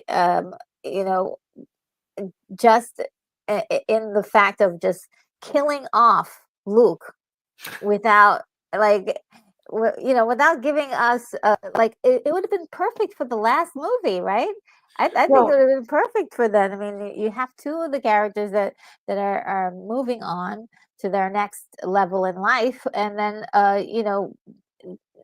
it's a more natural progression and to do it for The Last Jedi. We're just seeing Luke for the first time. We didn't see him in the first movie. Well, and there's something in storytelling that you're not supposed to ever do, which is like it was all a dream. There's a famous mechanism called the Deus Ex Machina, which translates to machine of the gods. And this is where the villain and the guy is about to square up, and then an alligator jumps up and eats him. Some random event solves the story for you instead of the characters themselves. So I call it a Luke Ex Machina, because at the end of this movie, Luke comes in, and I actually got thrilled when I was like, oh, Luke is like one-man army again. And then they're like shooting at him, and I remember getting confused, and I saw Kylo going, more, and I was like, that's kind of dumb. And then they get into this fake fight, and then Luke's not even there. I was like, oh my God, you're doing a Deus Ex Machina moment for your legacy hero? He's not really there? I just couldn't believe it. And then he actually physically holds Han's dice from the Millennium Falcon and hands it to Leia. And I was like, how did he do that? He's not even there. How do you hand her those things? So anyway, there were so many things wrong with it. And you're right. And then Luke dies. He dies sitting on a rock with his back to us. He fades. I was like, what? So anyway, I was stunned, because this wasn't just a bad story. This was a foundational misunderstanding of how stories are told, at a point where, like, if I attempted to tell a story in my freshman year, but I had a $500 million budget, this is the kind of thing that would come out of it. Yeah. Totally misguided, inexperienced storytelling alongside the most high-end Ferrari of filmmaking equipment and staff. Skywalker sound and Industrial Light and Magic. I mean, the best you got, best there is. Well, I know that earlier you said that, and I don't know if I got the quote completely down, but you said that it seemed like The Last Jedi was undoing the earlier movie. Force Awakens. And Force Awakens. And I really feel like it was undoing Star Wars completely. Like it was like completely dismantling every assumption you ever thought about Star Wars. It almost felt like space ramming. Yeah, like it didn't want you to love Star Wars anymore. It wanted you to just surrender to maybe something different. And maybe that might be something creatively good, but you need to sculpt a great story around it. If you're breaking lore, you've got to be able to give us a great reason why you're breaking lore. You got to give us a great story plot that's gonna like keep you on edge.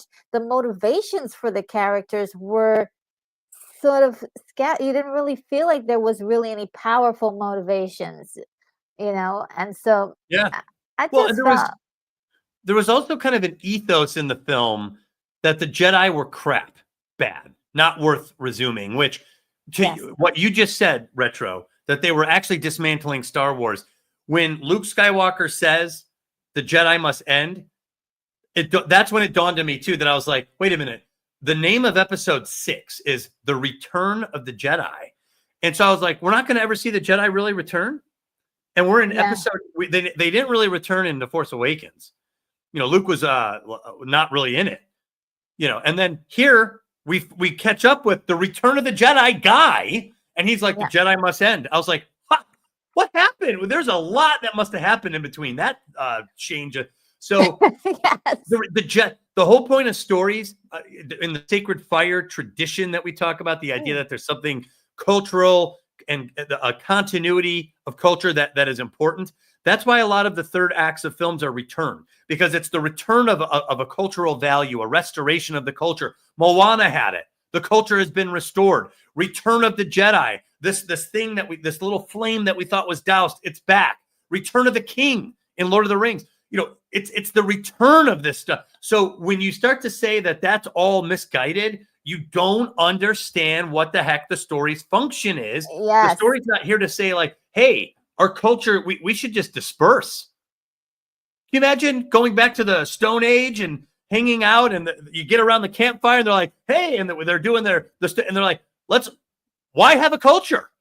I mean, the whole point of storytelling is to bring people together and to talk about things that we think are valuable, and then to tell a story about how that thing, that value, that moral, whatever it is, why it's important and why we must hold on to it, why we must continue it. And we can have competing views of this, of whether it's good or bad and all this, but you don't say things like the Jedi need to go away in a Star Wars film. It's foundationally flawed. Just anti-Star Wars, because I mean, if Star Wars a movie was anything, or the franchise was anything, I would say the Jedi are sort of like the purpose. It's like the sacred flame. Like, wouldn't you say, like, it's one of the reasons why people are doing the things that they're doing is because of this Jedi sect that's just like helping people in need, or just trying to do what they feel is right in the galaxy. Well, Luke's reasoning in the film, he goes, the Jedi let a Sith Lord rise to power. What a bunch of idiots. They didn't let them. They died.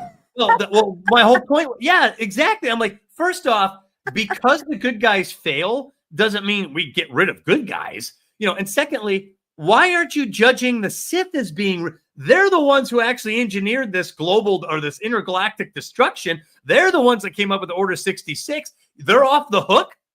You don't have any criticism of the Sith. So you're only critical of the Jedi because they failed. And so I don't know. It's functionally, foundationally, existentially misguided. Like everything about it at the most core levels is wrong. And this, I've never experienced something like that until I watched The Last Jedi. And I still grapple with it. And even while I was studying The Heroine's Labyrinth, I realized why these stories failed. There's structural, archetypal power to stories that these films actively tried to subvert. And they thought they got it. They thought they figured out how to tell an anti-archetypal story. And all they did was fake it. They faked it. And I predicted there's no way this will hold up over time. Yeah. So sad. So what's that say, Heath? Oh, Heath, you're muted. No one. Oh, no wonder. No one was There we listening to him. Or the quote from Kylo Ren. No wonder every time I tried to say something, I just got talked over. Like, man, they're just steamrolling over me. Or the quote from Kylo Ren: "Let the past die, kill it if you have to." That burned itself into my mind, and I didn't realize why till after. It's what they were telling the fans to do with the original trilogy, and we see that a lot. Yeah, let the past burn. Right, I agree. And it's part of a particular line of thought or philosophical way of approaching this, that you can't learn anything from the past. Douse the sacred fire. Don't try to keep it burning. That's what he's saying. Douse it. Start over. Good. But that was. This is kind of the high watermark, I guess, for that kind of thought. Well, I don't know, because it comes, because we've seen that before. It comes into Star Wars right here, and then this is when it all starts to take a tumble and things start to really fracture. Yes. I mean, it's not like it was all fixed. Like Napoleon had that problem. Like, Napoleon with the film that we talked about, things like we see this over and over again. But this was when all of a sudden everything broke apart. Well, so that's what I mean by anti-archetypal. It's anti-primal. It's anti-growth. So think of the arrogance of that statement. We all stand here in this moment right now in history because of decisions made by people that lived in the Stone Age, billions of decisions of people that people made in the Bronze Age, the Iron Age, trillions upon trillions upon trillions of decisions led to this moment. And this guy's going to be like, doesn't matter. Nothing gained, nothing learned. I'm going to start at level 1 and put it and figure it all out. It's like, no, bro, you're putting yourself to the beginning of like pre-Stone Age. Like you're standing on the shoulders of geniuses and then cutting the throat of the genius. You're just going to fall. You don't know enough. Like, so anyway, it's so arrogant to dismiss the hundreds of trillions of decisions that got us here. And like, better. It's the most arrogant position and it's central to that ideology. And to be told there's something that's wrong with the things that you've liked. These things there's something wrong with it. And it's like getting rid of the Jedi. It's like, hey, let's do a King Arthur movie here. And then the message to this is the Knights of the Round Table really need to disband. And they were just really exactly. The problem was all these Knights of the Round Table. I mean, and then the final scene is Arthur putting the sword back in the stone. And then throwing the stone into the Lady of the Lake. Yeah, see you later. We should never have even drawn that sword. That was really terrible. That was. It takes a time travel machine to go back in time because when you get stuck writing, you always throw in time travel. That's always a good one. Right. So anyway, you got a new photo here. Yeah. So that was The Last Jedi, and the next movie that was coming out is Solo, and I was happy to. Now, here's the thing. I hate saying this, but I was happy to see it failed. Not because I'm cheering against the people who made the movie necessarily. There's a lot of craftsmen that worked hard on this. I've even heard that this is a pretty good movie. I did watch it once. It didn't leave that much of an impression, but I only saw it once. There are people that defend it. Maybe there's some good stuff in there, but I was like, the fans are punishing Lucasfilm, which was more evidence to me that the fake consensus that The Last Jedi was great. I mean, phenomenal. The best Star Wars out there, or amongst the best. There's more evidence in reality here that that's not true, because Star Wars fans chose not to go see a show about Han Solo. This movie lost money. That had never happened before. Star Wars films don't lose money. They're events.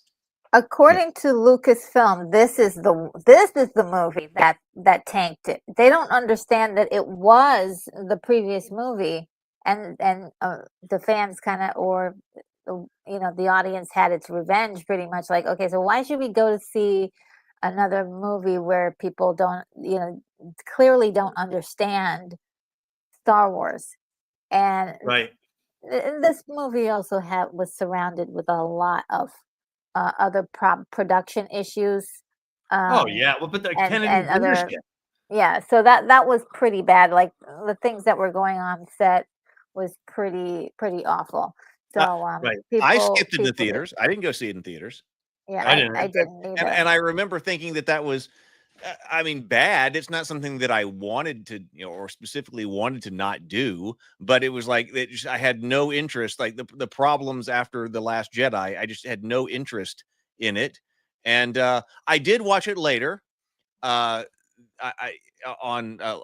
few years later, and it was not as bad. I mean, I think it's got some problems. It's not a bad movie. It was not as bad as I was expecting. Like I was like, okay, I think I'll watch this, like expecting this to just be, absolutely awful. Okay, it didn't approach that level. No, Of course, you liked it. Okay, so I thought the thing that to like, I mean, the thing that I would watch over and over and over again in that movie was Emilia Clarke. I mean, that's why I sit there and watch. Well, her stock was really high from Game of Thrones at the time. Her stock was high. Danny Glover, she's a brunette in this, and so I mean, I was that to me, any other parts of the movie that didn't go as well, I was like, Emilia Clarke being in it was a great thing. Well, the big news though was that Lucasfilm produced a Star Wars show about a legacy character, and the public rejected it, and the film lost money. Yes. Yeah. So now in 2018, the reality is a true thing that a Star Wars film lost money. That's now part of the reality of Lucasfilm. That's now part of the Star Wars thing, that a Star Wars film can lose money. But the landscape was the reshuffling of all of the movies, because that what Retro was talking about earlier, the idea there's a new Star Wars movie every year, but like that there was going to be a Obi-Wan Kenobi movie, the Boba Fett movie, blah blah, and all of a sudden, as a result of Solo, which was the result, as Retro rightly says, the result of The Last Jedi, everything is reshuffled. Yeah. Right. Well, but the entire entertainment landscape, it was about to change right at this moment in history. So you had Star Wars lose lose money on a feature film about a legacy character, and guess what was about to come out and change everything? And we're in 2019 now. Disney Plus, the streaming wars begin in 2019. And Heath, I put another picture up there for you. Okay. Actually, let's go to Titterpig for $10. Sure. So the worst part of Solo was the Imperial March playing in an Imperial recruiting ad. I don't remember that. I don't even remember. I guess that's awful. Talk about tone deaf. Don't mix your diegetic and non-diegetic storytelling. You're telling me that John Williams existed in Star Wars as composing music for the Empire? Yeah. Okay. Well, and that it's a jingle. It's a jingle. It's an in-universe It's a military march, and it's one of the best ever written. It's not a jingle. Jesus. So yes, you're right. So then, but yeah, that's right. Streaming is, we're about to fracture Netflix hold on streaming, right? Because everybody's like, hey, wait a minute. Instead of everybody being on Netflix, everybody and their brother has to have their own streaming network. Yeah. Right. That's right. So streaming really disrupted everything, and Star Wars was right at the heart of it because Disney was right at the heart of it. Yes. Disney decided, because remember, Disney was on Netflix, all these shows. Disney decided that they're going to make their own streamer, and it's going to have Star Wars. It's going to have Marvel. It's going to have Disney. It's going to have all Pixar. It's going to have all these things. And I got to be honest, at the time, I was like, Disney might be able to pull this off. They might be able to do this. And if you remember, the show that launched Disney Plus was The Mandalorian Season 1. So awesome. And I loved it. Yeah, it was great. Yeah, and by the way, I came to watch this, and I really enjoyed Season 1. I mean, Brianna and I would sit here and watch it, and we coined the term. Well, it may not have been our term, but we were talking about steaks and hamburgers. We were like, this is a good show. It is a hamburger of a TV show. It is not a fine steak, but it's delivering everything that I wanted out of just being in the Star Wars universe. So yeah, it wasn't the Last Jedi mentality behind it. It wasn't Solo. This was a new look. We didn't know who the Mandalorian was. Pedro Pascal was a rising actor, and by the way, he continues to rise. And Mandalorian was a big part of his rise. And you've got Carl Weathers returns in the Mandalorian. I was so happy as a Gen Xer to see Carl Weathers as Grief Karga. I loved him in the role because Carl Weathers has a certain type of charisma to him. Yes. And we hadn't seen him for a while. And here he is in the Mandalorian. So I remember thinking to myself, Favreau knows what he's doing. He's appealing to Gen X here. And then, of course, you have Baby Grogu in this show, who became a merchandising juggernaut for years to come. But here's Star Wars launching the competition to Netflix with this show, The Mandalorian. So we have our criticism, but I wanted to also take time and point out some of the victories in this era. And I would say this is a bright spot to what had turned into a real S-storm. So you had the Last Jedi, and then you had Solo, and we're in a nosedive. And then this comes up, and this is also, I think, where Favreau really gets involved in Lucasfilm, right? Yes, I believe so. I don't follow as much of the behind the scenes like that, but I believe that was the case because this is also like this was his baby. The Boba Fett movie kind of got turned into this because, like, okay, no Boba Fett movie, no whatever. What do? We're going to a TV show, and it did work. I remember people, all the conversations about this show. You had to be watching it as it was released. What's going to happen? It was an event. I mean, this was an event. This was a huge thing. It was huge. I remember people were trying to get little Grogu dolls, and so there were a lot of people making their own dolls and selling them on Etsy and all this because they didn't have any idea that this was going to be as big as it was going to be, and the toys weren't going to come out for like another year. It was so crazy. Well, but there was go ahead. Mixed up with the toy. Yeah, there was a mix. I forgot about that. That there was actually a mess up with the toys. They weren't out there. Yeah, I remember that. They were actually short-sighted on their merchandising because by the way, The Last Jedi, I don't know if you guys remember, they flooded the market with merchandise, those damn porgs and things like that. And nobody bought them. The merchandising sales collapsed with The Last Jedi, and Solo sales also showed decline. So suddenly Star Wars is losing money, merchandising is on decline, and here with The Mandalorian, the launch of the streaming wars, with this big Star Wars moment, now you're beginning to see what would take shape over the next couple of years, in my opinion. The fact that you have a divide in the fan base along different lines. And this is where you started to get the like Cameron Pasha type of thinking, where you have people saying, hey, Lucasfilm is about to turn it around. And The Mandalorian seemed to bear this out because it's a different philosophy behind The Mandalorian than the philosophy we just saw in The Last Jedi and the philosophy we saw in Solo. So now it does seem to be that there are competing factions within Lucasfilm. There's a Favreau pro-Star Wars, pro-fan group, and there's this Kennedy group that seems hell-bent on just running Star Wars into the ground. And this is where that part of the culture war began to really catch fire in 2019, where like Critical Drinker and all these YouTubers started to come out and say, this is bad, but this is good. And then and that's really where you saw the speculation of what's going on at Lucasfilm start to become part of this culture war, was with this, because now Star Wars seems to be making a comeback. Why? Well, it's Favreau, and Favreau doesn't agree with Kennedy. Favreau's going to take over Lucasfilm. No, Kennedy, there's no way she's going anywhere. That discussion started to take place once we saw this show. One other thing I want to mention about The Mandalorian, and one of the reasons why it was so successful, and one of the reasons why I loved it, was that it stayed in lore while creating a completely separate story from what you knew about, like Luke and all that. this was it also had all those things like mystery boxes, but also filled it in as the story went along. We learned about these two characters, and we started to fall in love with their relationship.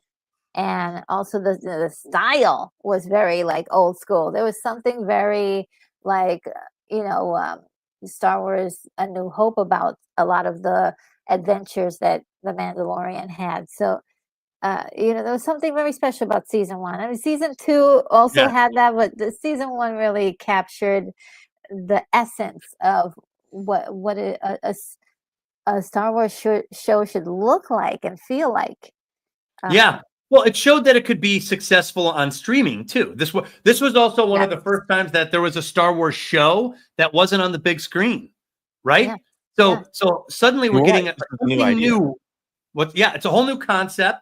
It's a new business model. It's part of the streaming wars. And guess what? Not only did it launch Disney Plus and make it immediately competitive against the big dogs out there, it's a new IP. Mandalorian's new. And it showed that Star Wars could compete as a TV show. That's new. That's new. That's new for all of us as Star Wars fans. And we loved it. There was real reverence to Star Wars, the look and feel of Star Wars. Like when you saw stormtroopers in weathered armor, you're like, yeah, I'm in a Star Wars world. Yeah. And by the way, I remember the opening scene. He's, it's like a Western. He's in a saloon and there's a guy. So there was a motif there that felt familiar. There was a lot of familiar vibes in The Mandalorian. Yes. And so, at that time you felt like it was the little show that could, or that was like, you didn't really feel like anybody cared about this idea of The Mandalorian until it became successful. And so then hands were involved. My kids would wake up early before school and watch this with me when the new episodes aired. So there was an event feel to it that like you gathered to watch this. Okay, you're right. There were Clone Clone Wars had been, as far as TV show, live action show that live action. Great point, Bacon. Yes. Because I love the Clone Wars. But this show was also not trying to be too grandiose. Everything, all of the weight that a Star Wars movie was supposed to be. That's part of the what's now called like the Skywalker saga. And I think we're about to talk about the next film. Because the amount of pressure that was put on it with the marketing, that like this is the conclusion. I remember the marketing was, this is an exact quote, but it was very close. Something like the conclusion of the greatest story ever told, that you're trying to put onto this movie. Mandalorian did not take on any of that expectation, that weight, whatever. It was just something more simple. They didn't have to have that gravitas. Yeah, I think that's why it worked. And I think the fact that it was sort of Favreau working in his working in the corner there on the story, it just didn't feel like 1,000 hands were put into it, competing ideas, all that stuff that we've kind of grown accustomed to in a lot of these shows that Disney Plus has popped out, including Marvel. Yeah. Well, now that Mandalorian's out, we're still in 2019. We're headed to the conclusion of the greatest story ever told, and Disney's going to deliver it to us. And I remember I had boycotted Star Wars. I was so mad. This is the first time this is part of the culture where I did this for personal reasons. I wasn't even into the YouTube thing yet, but I was like, I boycott Star Wars just personally, my own little personal cause. And my friend called me before the movie came out, and he's like, Doug, we've been to every show on opening night. Don't let them break our tradition. And I even wrote a blog on my website. I was blogging more consistently at the time. And I wrote a blog called Why I'm Lifting My Ban on Star Wars. And I remember I got some hate, I got some love, but I decided to go on opening night. My friend talked me into it. And so we bought tickets for opening night. And I went to the Return or the Rise of Skywalker. And I have to say, I remember being absolutely happy that this was anti-Last Jedi. Like they made comments in the movie, like, "What about the Hodor maneuver?" And he's like, "Oh no, that was a once in a lifetime shot." And I was like, "Oh, they just said it in the movie that it's not real." I was like, "Oh yeah, that's awesome." I was so happy to hear that, right? And then they're like, or there were several other. I don't even remember them all now, but there was some. Luke Skywalker, because in the beginning of The Last Jedi, he threw the lightsaber over his shoulder, and in this one, he gives it to Rey, and he's like, "Never give up your lightsaber." And I'm like, I'm like, this show is so anti-Last Jedi. So I was so happy about that. But then they started saying things like, somehow Palpatine returned. Yeah. But the fact that you have to spend a lot of screen time to undo movies, I mean, it was a waste. This, as a film, this is actually worse than The Last Jedi. I liked it because it was anti-Last Jedi, but as a film, this thing's a disaster. This unwatchable slop. Yeah, the storyline is just horrible. I love silly movies. I mean, I love a lot of silly movies, but this is Star Wars. Okay, you have to write with a different stroke. There was a lot of fan service, but I still don't think that they understand what the fans really want. So don't just give fans service, give them don't dismantle your story. Okay, because that's the thing that's really bad about it. They did not answer real questions people had about this leg of the franchise. So it was a total failure. I mean, I hate to say that, but like, again, they know how to make great films look great, right? But it's the writing that's the biggest problem. And I always ask this question of a lot of people, of the entire last 3 movies of the sequels, do you really remember any quotes that were unforgettable? And a lot of people only could come up with, "They fly now." And that's not how the Force works. Barely. Well, that's not how the Force works. It wasn't that was earlier than this, right? Oh no! What happened to Doug? Doug just cut out. Oh, I bet he'll be back. He'll be back. Yeah. I mean, there was very few. There were really few, like, really amazing quotes. Like you would get, like, the original series was just the original movies were fantastic. There are tons of quotes. Yeah. I barely remember anything in the movie. I think I have seen it twice now because, like I said, I did rewatch them all. I think I rewatched them all together when I was rewatching the prequels. So I know I've seen it twice then, because I think I saw it in the theater. But all I remember is like the dumb, here's the dagger. If you're standing in the right place, you're made for the record. So bad. Like that. Like, I don't even know what. So I remember very little of it. And I guess as I'm sitting here, I guess I'm thinking a few things might be coming back. But yeah, nothing about this stands out. And now, Doug, you overcame your desire to not see this movie, and when I was talked into it. And that is good. But this was the first time as well that a lot of the people who, several people that I know who have been lifelong Star Wars fans, have not even seen this movie to this day. Yeah. That it completely fell off the map to them. And that's when they never even went to see this movie. And that's, I guess that's what I was trying to talk about with Cameron, or the idea of how do you get people back? Is it too late? Okay, maybe that is some kind of talking point now among other YouTubers, but that's that kind of thing I was talking about, that if people drift out of the orbit long enough, it's very difficult to get them back, and that's, I agree with you when you're talking about, okay, any of this could be turned around with one thing that's amazing. But the first thing, in order to make something in order to do that, you have to first make something that's amazing, but then also grab people by the collar and say, hey, this is going to be amazing. Be here. Because, like, I still hadn't seen Andor, even though people say, it's amazing. And because this has been such an up and down thing that you leave the orbit. Oh, I didn't know, I didn't watch that one because I'd cut out after Kenobi. That one was the good one. You should have seen that. And then, the next thing that came after, oh no, that one was it's so up and down that you've got to get people who have drifted out of the orbit back, I think. Now, or you could also do what you were talking about, like with, okay, we're going to target Lucas's generation.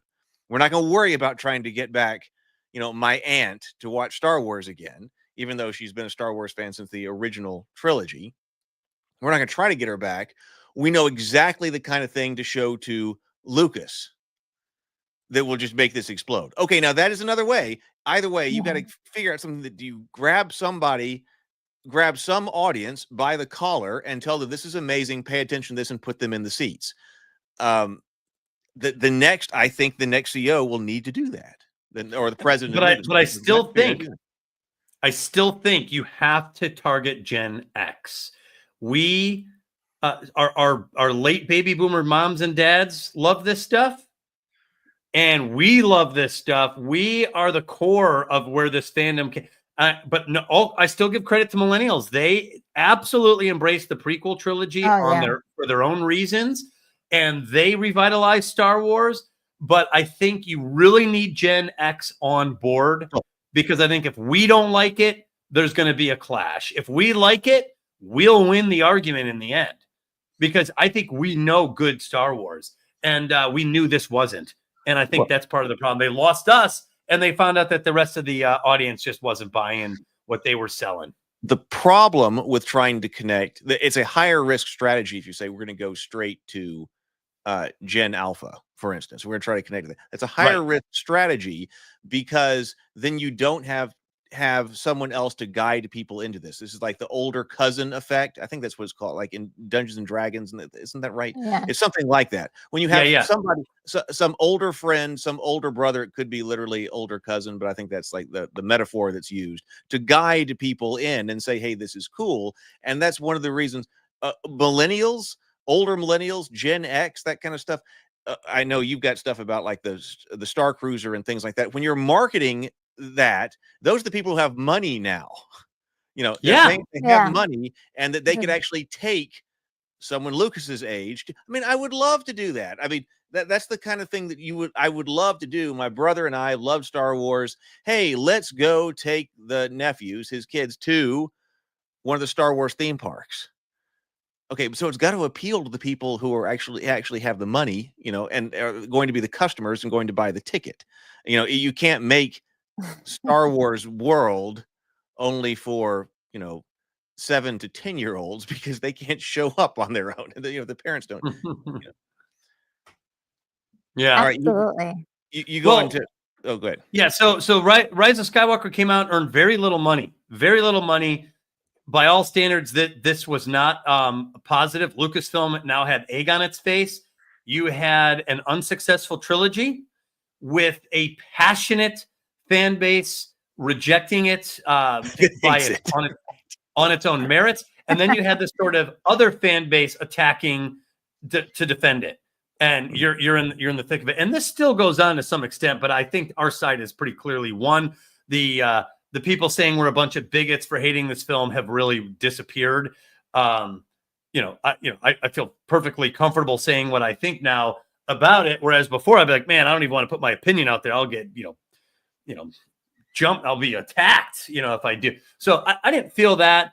And this kind of went out, and that's it. That's a sequel trilogy, and it's over. And it went out with a whimper, right? Yeah, it went out with a whimper. It made very little money at the box office. And I think that you can say that it was an objective failure. That by that time, by the time those three came out, the sequel, all of a sudden, okay, everything that the sequel trilogy could have been and should have been, it's now over, and it's an objective failure. And I say that from the financial perspective, that things that you would have wanted Star Wars to follow, like Lord of the Rings, like Harry Potter, like Marvel, that only gained, that everyone made more money, that you were gaining viewership and everything, and that this is the last one, and all of a sudden the last one goes bananas. Yeah. I was trying to have that discussion with somebody who didn't even realize. I was like, people are not going to watch the movies going down there. Like, what are you talking about? They were not connected to that side of things. And then you're looking at like the amount of revenue that the movies are bringing in, and it's going down instead of going up like anything else. Once that's done, that's when you would have thought that somebody would have taken a good hard look at it and gone, listen, objectively, this did not do what it was supposed to do. This is Star Wars, for crying out loud. Yes. Why didn't it do what Harry Potter did? Why didn't it do what Marvel did? Why didn't it do what the Lord of the Rings did? The shiny vampire thing. Why didn't it do Well, and it's vampires did? That's when you think you really had to do a conversation at brass tacks about why were you given everything that was Star Wars and it sucked. Well, and it brought on more questions, like, how did Palpatine come back? Does that mean that when I watch the end of Return of the Jedi, I'm not watching the end of Palpatine? It made everything worse, and the stench of what Lucasfilm delivered just could not be masked, and that's it. So we don't have any movies slated to come out anymore, and she may have made a few fake announcements and things like that, but really at this point, not only were we like, that's it, and ready to move on, Disney was ready to fire up the culture wars or the streaming wars a little bit more and really start to fire up their new slate of Star Wars announcements, all based on streaming. So, and by the way, the next big announcement was something that I was very much in favor of, because I was a huge fan of the Clone Wars animated series back before Disney bought the franchise. So in like 2010, 2011, I was really into this. And then Disney made the decision that they're going to release season 7 of the Clone Wars and end the Clone Wars after canceling it in 2013. So to me... I'll bring that up. I will bring that up. I would say, but oh no, wait a minute. I'm sorry. Oh, but Marvel lost it. But remember, we're comparing. I wanted to finish that thought. We're comparing. The Rise of Skywalker came out in 2019. Right. Okay. So did Endgame. I mean, and that was monumental. Yes. I mean, so when I often talk about Marvel, I talk about through the conclusion of Endgame. Everything Marvel was, it was absolutely incredible, stellar film. I mean, individual films are up and down, whatever. But I mean, everything Marvel was from the start of Marvel through Endgame was freaking phenomenal. And I'm not even that big a comic book fan, but I wanted to go and see the movies to figure out what everybody else was talking about. And they consistently delivered amazing films for the most part that everybody wanted to go see and were always talking 3 a about. year. Yeah, but by 2019, there was like 3 a year coming out. And there was no way that you could look at everything that Avengers Endgame was and then the Rise of Skywalker and say that Star Wars was even, in that league there, right? Although that's Robert says, to be fair, A New Hope earned more than Empire, earned more than Return, fewer repeat viewers going forward. That's interesting, but that's not what the modern fantasy and sci-fi movies were doing at that time. Like, if you're talking about building a major franchise, okay, Lucasfilm flubbed it in a big way. Yeah, back in the late 70s, the sequel franchise model just wasn't really the thing yet. So, I don't think we were quite conditioned to expect so much from sequels back then. The expectation was that sequels sucked. Right. Oh yeah, that's right. Sequels were terrible always. Yeah. The going back then, even when I was growing up, for the most part, I mean, Star Wars was kind of an exception. Well, and we had the Star Trek movie, but by and large, I even remember my mother talking about, like, if there's anything that's like 2, whatever, that's good, and whatever 2, but that's bad. So there were exceptions to that, like Terminator 2, but those things are very much the exception. The thought was that, a sequel is going to suck. Here, I'll bring up. I'm gonna refill my cup here. Right, and then Heath. So I'll have a recommended stopping point, and I recommend that we do a follow-up, a second half of the Lucasfilm experience here as a post-mortem. But anyway, at this point, they decided to bring back the Clone Wars, and now I'm just going to say, I am a huge fan of the Clone Wars. A huge fan. I loved it. I loved a lot of the episodes. I became a huge fan of Ahsoka Tano. So when they canceled it in 2013, I was upset. When I heard they were bringing it back, I was so excited because I'm going to see the end of it. And here it is. And here's why this is important too. This serves another important role in the Lucasfilm experience because no one knows who Dave Filoni is except through the animated Clone Wars series. That's all he did. He did that. They ended up firing him, and they did Rebels, and then they brought him back into Rebels. So here's Dave Filoni returning to Star Wars in full in the streaming wars with season 7 of the Clone Wars. And there was 4 episodes that were really goofy. And let me tell you what the Clone Wars season 7 did. They introduced the Bad Batch in this season. The Bad Batch had 4 episodes of a mini series inside the season, and so we got to meet the Bad Batch in this. Secondly, the final 4 episodes of the Clone Wars season 7 is some of the best Star Wars there is. It's Ahsoka Tano during the Battle of Mandalore, which is interrupted by Order 66. It's some of my favorite Star Wars. And Darth Vader ends up in one of the final shots as Darth Vader, where you see in the poster, he's Anakin when the season starts. When the season ends, we get to see him as Darth Vader. It's awesome storytelling. To watch the last 4, Darth Maul is heavily involved. There's some incredible lightsaber battles between Ahsoka Tano and Darth Maul. I love the Clone Wars, and I was so satisfied by the end of season 7. So to me, this was a big win because they restored something that fans loved, and it was good, and it was part of the streaming wars. So that was my big thing about Clone Wars season 7. I loved it. I don't know how you guys felt about it, or if you were into it as much as I was. I'm trying to think if I saw season 7 all the way through, but I did see some a lot of the Clone Wars. But I did not. I'm not sure how much of season 7 I saw. Was there a duel between Darth Vader and Ahsoka in that one? That's in Rebels. That was actually Rebels. Okay. I'm not a big. That one. Yeah, I'm not as big into Rebels, but there are a handful of episodes in Rebels that are outstanding, like phenomenal. I love it, and that's one of them. Ahsoka Tano fights Darth Vader, and she fights Darth Maul in Rebels as well. So there's some good stuff in Rebels, but nothing compares to Clone Wars, in my opinion. They're good episodes. Are some of the best Star Wars. I love it. Yeah, Bacon even says season 7 is excellent. High emotion, excellent writing. Couldn't agree more. I've watched these episodes multiple times. Sometimes, instead of watching a movie, I'll watch 2 hours of the final 4 episodes of season 7. Oh, wow. Okay, yeah. It's that good. That on my list. Bo-Katan, who makes a showing in Mandalore. Bo-Katan is in it. Darth Maul is in it. Ahsoka Tano is in it. Captain Rex is in it. Palpatine, Order 66, Anakin, Kenobi. It's great. It's mastery of Star Wars. That's why I haven't given up completely on Filoni, even though a lot of people have. I still think he has it in him to tell good Star Wars. But if you guys don't have too much more to say about the Clone Wars, we can move to the next step of the streaming wars, which I think most of us have a very positive feeling toward. Well, so we're going up and down like the whole roller coaster that is. Okay, so next up, right here we are, right? Yeah, Mandalorian season 2. Yeah, which was still an event.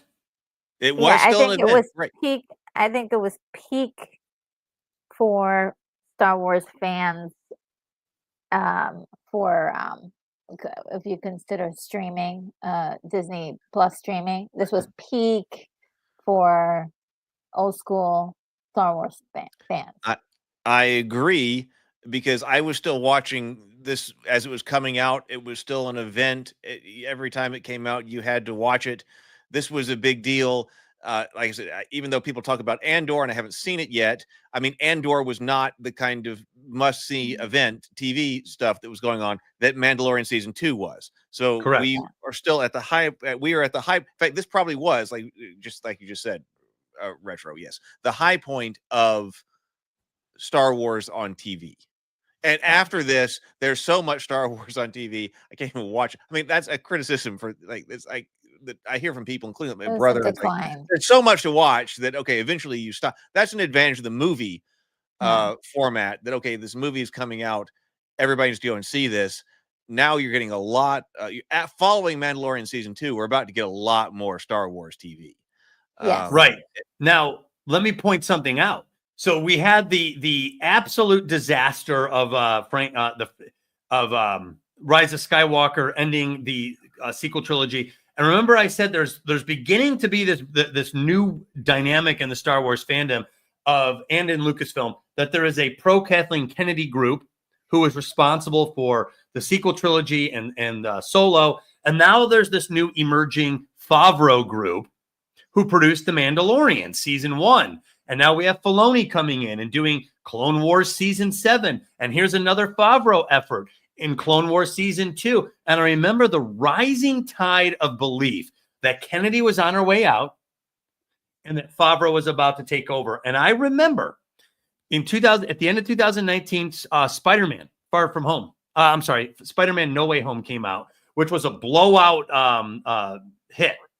And one of the end scenes, and by the way, Favreau's involved in Spider-Man No Way Home. He's a character in there. And there's a weird scene at the end of the movie where Spider-Man's creeping out.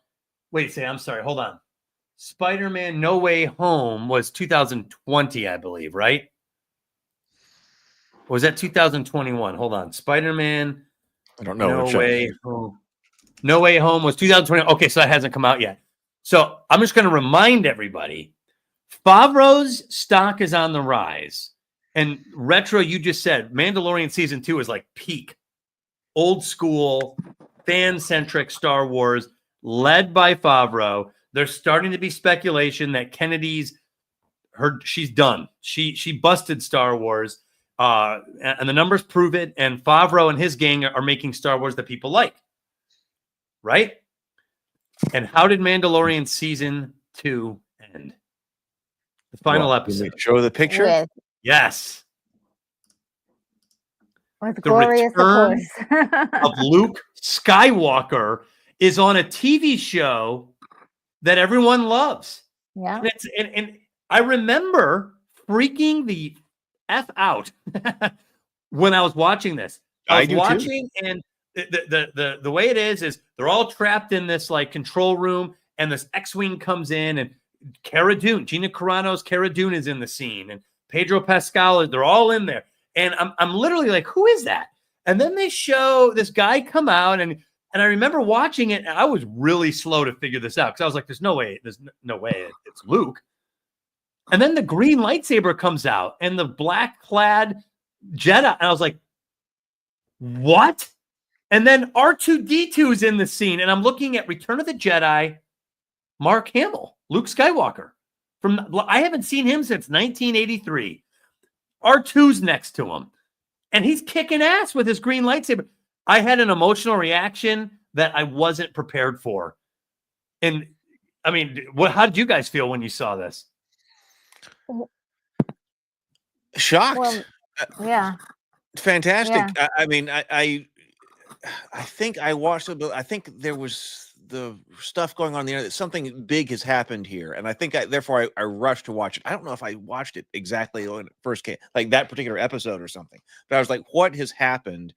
And so then I immediately went to watch it after people were talking about what was going on, the internet reaction, and it was shockingly good. It was like everything that you wanted out of Star Wars, and everything that you ever wanted for the sequels ever since you had seen Return of the Jedi, all of a sudden was manifest in this scene. Yeah. And it was eerily similar to the Darth Vader whole scene, right? But it's Luke. Well, here's something like, back in 1977, the first movie with Luke Skywalker, we saw him as a kid, and we saw him grow through all of the movies. We never did get to see him be like, super Jedi, like let the adventures of Luke and saving the galaxy, with his Jedi powers. And this is like they could have done like 7 more episodes just like this. I'd be super, super happy because that was something that I think people just wanted to see Luke as a Jedi, what he would be doing in the universe, in the galaxy. Well, yeah, and it was a legacy character who came back on The Mandalorian, right? Yeah. It's like, oh my God, this TV show on the streaming wars that I love and I'm enjoying, that's part of the Favreau camp at Lucasfilm, just delivered a meteorite for fans. And do you guys remember the all the fan reaction videos? There was montages. Yeah. I got emotional watching the montages. Yeah. Everything that meant to people, right? That the montages, all the reactions on YouTube. That's what I was like when I was saying, "Oh my God," because that's what I was seeing. That, oh my God, something really has happened here in this episode. I've got to go and watch. Those are very special because they show very clearly how much something like Star Wars. Now it can be Lord of the Rings as well, but different franchises, different stories. How much these things can mean to people, and therefore how important they are, what kind of meaning they carry, what kind of emotional weight they carry. Now, before we go on, those very reactions were used by people working at Lucas and other people who claim to be fans of the new regime of content at Lucasfilm. Made fun of all of those people. Heath, you want to go to the next image? Right here? So, yeah. So this happened, and the for once, since The Force Awakens, the fandom is united behind Luke Skywalker's return in The Mandalorian. It was a win-win. Favreau delivered, and I don't know if everyone remembers, nobody leaked this out. Nobody saw this coming. This was a complete surprise. There was no speculation of it. There was no rumors about it. There was nothing that said that this was going to happen. This caught everybody off guard. And then rumors started to come out after that. Favreau played his cards tight to the vest because he knew that if Kathleen Kennedy knew he was going to reintroduce Luke Skywalker, that she would axe the idea. So he played his cards close to the chest in order to sneak this across the finish line. So now that made sense to me because we know that there was kind of an anti-hero attitude with the Kathleen Kennedy camp. There's that famous picture of the Kathleen Kennedy worker with the red X on Luke Skywalker's face. So it made sense that Favreau would hide this. So the fact that this was such a big hit, it also made sense that the Kathleen Kennedy camp would not like this. So here we have the biggest Star Wars channel in the world, Star Wars Theory, and while he's watching it, his reaction was very similar to all of ours. He got teared up. And Pablo Hidalgo is a member of the story group at Lucasfilm. He's part of the Kathleen Kennedy camp. This guy took the opportunity to make fun of the fan base, the number one fan, to basically make fun of him. And he did more than just this one comment. He mocked Star Wars Theory for his tears over seeing Luke Skywalker again. So I was like, man, there is definitely a rift at Lucasfilm. The Favreau camp and the Kennedy camp, it's all adding up that there is this little civil war that we started to see form ever since Favreau came in with The Mandalorian season 1. And, and by the way, Star Wars Theory, especially at this time, was extremely neutral. He didn't go against the pro sequel trilogy fans. And, he was neutral. He tried to be cool to the sequel trilogy. He tried to be cool to the old school fans. He really tried to walk the middle line. And this was a turning point, I think, for him, because this is when suddenly Lucasfilm's mocking him. And he's like, that was weird. I've been I promote their product, right? I promote their product. And now they're making fun of me for crying about their product evoking an emotional reaction. Because what they made was so emotionally meaningful to me. Yeah. That's what you're being mocked for. Oh, That you have done, or that had done what like every storyteller always wants to do with their audience. Like the dream of that I would be able to invoke that level of that level of emotion, that my work would be that meaningful to people. And so instead of that being something that's positive is something to be made fun of. I mean, that's absurd. It is. It's absurd, but it validated to me something Cameron actually was explaining, that there might be two camps forming within the company. That Favreau's trying to show that Star Wars can be marketable by giving fans what they like, and that Kennedy was like hell bent on going against it. And when this happened, I was like, that is what's going on at Lucasfilm. You would never have a corporate executive bash the fandom like this over a good moment. Like, this was inarguably good. The fandom was united. Yeah. The only people that seemed to be against this moment was the story group, Kathleen Kennedy, and senior leadership at Lucasfilm. I was like, they're crazy. They're the only ones that are against this. And famously, what happened next, Heath? The picture's there to kind of... Yep, and the chat has already been talking about this. That's right. The next move. So if you're watching a sword, a lightsaber battle, and Favreau's winning, well, Kathleen Kennedy strikes back, right? She fires. Well, I think they announced that Gina Carano would no longer be working at Lucasfilm. Now, by the way, Gina Carano, her character, Cara Dune, she was in the episode that Luke returned in. So she was there at the end of season 2. Yes. Disney then announced that she's no longer... What? An extremely popular character. A very strong female character. That's the magic cells, action figures, all that. Yeah. Like technically she checks off all the boxes that Kathleen Kennedy wanted to really promote at Lucasfilm for Star Wars. That's right. She really did. And not only that, I thought, everybody liked her. She was very likable. Bad word about her or her performance or her physicality. People loved her. Yeah, and everyone knows the story. This is getting to be the height of cancel culture, which I think was 2020, 2021, maybe somewhere in there. She made a post that was adjacent to a political position, and that's the reason she was let go. Secondly, her co-star, Pedro Pascal, who plays the Mandalorian, made a comment that was not adjacent to a political position, but very overtly political, and he was not. So now the culture war is heating up. I was in the middle. I just released Faraway Bird at around this time, and I was deep into my social media efforts, and I was doing a lot of promotion of great women in pop culture. That was kind of my brand, and I started working on the Heroines Labyrinth around this time. And I remember I made a post. I was like, "Oh, what a shame we just lost Gina Carano."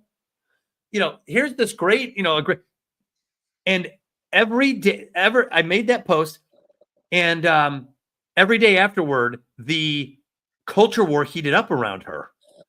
Right. And now I started having my own followers attacking me for supporting Gina Carano. They're like, "Oh my God, she was comparing this and that and blah blah blah," and they're like, "She's anti-Semitic," and I'm like, "No, she's not. That's that." I go, "I'm Jewish. That's not anti-Semitic." And people are like, "No, you're not off the hook." So I had people just going off on me on this and unsubscribing. I was like, "Oh my God, that's crazy!" Just because all I said was that we shouldn't, what a shame that we lost a great heroic woman in fiction. That is not a political statement, in my opinion, in pop culture world, but in political world, it was part of this culture war. And Gina Carano, this was a lightning rod of an issue, because it showed that Kathleen Kennedy was vindictive, and she was going to attempt. We just lost him again. Well, no. I'm sure he will come back. He was just warming up. But yeah, he was. But no, that's true. This was okay. If the idea was that maybe she was going to be on her way out, this was because I remember all of that going on. That now it's no, that she wasn't, and things can get. Doug just used the word vindictive or petty, right? Yeah. That was another major. I mean, what happened after season 2, the end of season 2? That was almost. Well, let's see. Here's Doug. You want to continue with your thought, Doug? I was comparing that with so we had the last Jedi moment, but then we're trying to build something again and then it feels all taken away. Yes. Yeah. Perfectly said. So there was this momentum behind Favreau. He scored again with The Mandalorian. You know, we were all excited to hear that Favreau was involved with scores with The Mandalorian. Filoni comes in. He scores with Clone Wars Season 7. Probably on a much smaller scale, but it's a score. You know, it was a popular show. People like me were jacked about it. My first YouTube video was gushing over the return of Season 7 and how Ahsoka Tano is one of my favorite Star Wars heroines. And then you get Mandalorian Season 2, which was also successful. You know, and then it ends with Luke Skywalker's return, which brought people to tears. And so it's like there's this huge momentum building. And then in 2021, so that was all 2020. In 2021, Gina Carano's fired. And by the way, I have a mini story. I submitted Faraway Bird to a cinematic screenwriters contest called Screencraft. And it won the early, I became a finalist. And in February, they told me that you're a finalist. And I was like, oh, that's great. And now this is Maxo, height of cancel culture. They actually told me I'm shortlisted to possibly win this event. And in February of 2021, they're like, you're shortlisted. They did an interview. They wanted to know more about me. I answered all their questions. And I posted on Gina Carano. And now I'm part of the culture war, and I'm on the wrong side of the culture war, according to a lot of the people in Hollywood who were very much against Gina Carano. And 2 days later, after the post, I get a notification on Facebook, and they're like, someone clicked like on your photo from 2014. And I was like, what? Who's going through my social media all the way back to 2014? It's a photograph that I took of Pedro Pascal when he was in Austin. I ran into him at a Starbucks. I took a picture of him. And back then, he was only known for his role as Oberyn Martell in Game of Thrones. So I wrote like, hey, I just ran into the Sand Snake at Starbucks, you know. So somebody clicked like on that photo. And to me, that was a very big signal. It was Pedro Pascal, who's on the other side of this culture war. And it was from 2014. So A, we went through your social media. And B, we like Pedro Pascal. And I didn't win any contest. Okay. Maybe that was it. Maybe that wasn't. Well, last week, I went on to the same interface because I'm considering submitting a screenplay. I went on to the same interface and I noticed that my account is all still there. Faraway Bird is still there, but it was all set to private. So I set it to discoverable. I'm like, oh, I thought I had that. The score for Faraway Bird put me on the leaderboard for the best manuscripts and best historical fiction. I'm sorry, no, best cinematic manuscripts to adapt to film. It's called the Red List, Coverfly's Red List. Top 20 manuscripts of all time. Faraway Bird popped up on this list, and it's an industry-backed list. I think I won that contest, and I think they switched me off because of I think that Gina Carano post hurt me at the time. They may have inadvertently done me a favor since I'm popping up now, but isn't that weird? Wait, so you think that you would have won that contest except for the social media, and then they turned your account private so that you wouldn't be discoverable? I think it's possible because I don't make political posts. I'm very independent. I don't make political posts, but I took Gina Carano's side in what became a cultural firestorm. It was a huge thing. Like I said, I was being attacked by my own followers because I was pro-Gina. And this turned out to be like, if you're pro-Gina, you're right-wing. If you're anti-Gina, you're left-wing. That's really how this broke down. And so they already interviewed me. They said I was shortlisted. But after that post, they clicked, I like Pedro Pascal's picture from, 6 years ago. And then last week, when I turned my profile on that content, I turned it back on. I showed up on a leaderboard because my score for Faraway Bird was so high, it put me number 15 all time on their leaderboard for manuscripts that should be adapted to screenplays. And I was like, very conspiratorial. Yeah. So I was like, what the heck? I would have been on this leaderboard this whole time. So anyway, it's just weird. It was weird. It brought this whole moment back to me, the Gina Carano drama and how how intense everybody got about it. Wait, can we see Oh, this? wow. Coverfly Red List. Go to cover here. Coverfly Red List. Let's see.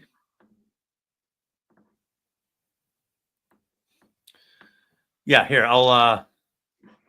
You send me a link. Put Here, it in here's the link. Private chat. I'll send it to you. Just stick in the private chat. Now, this is linked to the industry.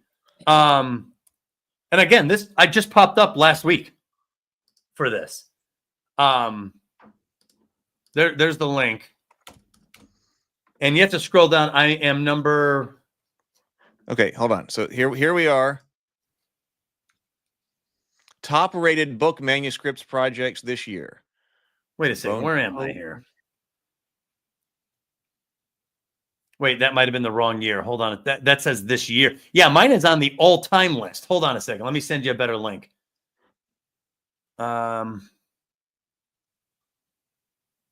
Here we go. Here's the right link. Give me 1 second. No, I think okay. Private chat.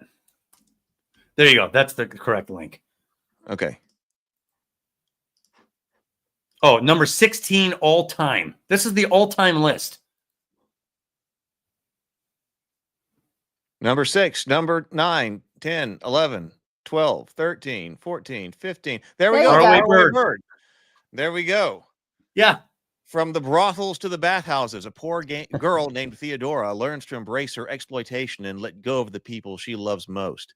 But when Theodora chooses personal sovereignty, no matter what the cost, her battle leads to an impossible destination, the throne of Byzantium, based on true events. And now we did do a stream, or did we do it in 2 streams? I don't remember. But we covered Faraway Bird here. So we went over Doug's book, Faraway Bird. So that's very cool. That's very cool. So this is Coverfly has, it's like a credit score. So they said what they do is when they rate your work, it's given a certain score. And it tells you how good the manuscript is. And this is, if you scroll, it's on the all-time list. So I lost the contest, but I'm one of the, it says my score was high enough to be one of the best all-time for historical manuscripts to be adapted into film. So, isn't that why? I was shocked. Top-rated historical book manuscripts of all time. Yeah. Wow. Tell me that's not crazy. That's crazy good. Congratulations. Yeah, congratulations. That is huge. Yeah, I'm sorry. I didn't even mean to make this a set, but it's all based on a Gina Carano post. So they switched off my account. They didn't even rank my score until I switched my account back on. So anyway, well, I think that's part of the stuff that we're kind of like outraged at and like upset at is like, how is it that your work cannot be seen by people because of liking something or saying something on a post? All of a sudden no one gets to see your work.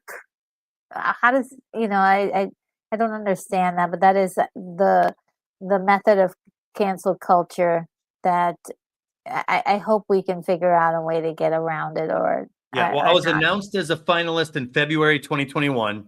I made the post in late February 2021, and in March 2021, I was told I didn't win anything. I wasn't even runner-up. They had a winner and they had a couple runners-up, or I think a first, second place, and a couple. I was none of them, and there was only like 10 of us left. So anyway, and maybe I just didn't win. It's not like that's not possible, but I just remember at the time having such anxiety over what I thought was a benign post becoming a charged post, and now you have Hollywood combing through my social media, deciding they like Pedro Pascal, that week. So anyway, it just all felt weird at the time. I remember how I felt. I was nervous about that. It's like it is very. It's very convenient. I mean, who knows? But right, that especially it's like somebody trying to tell you this is the position you should have taken. Like this is the what? Yeah, right. It was very weird. Well, somebody decided to go all the way back to 2014, and they found that picture. And not a lot of people were going through my social media to 2014 at the time. So it felt like it was definitely a little hint, like A, we went through your social media, and B, we're on the other side. So it is what it is. But who knows?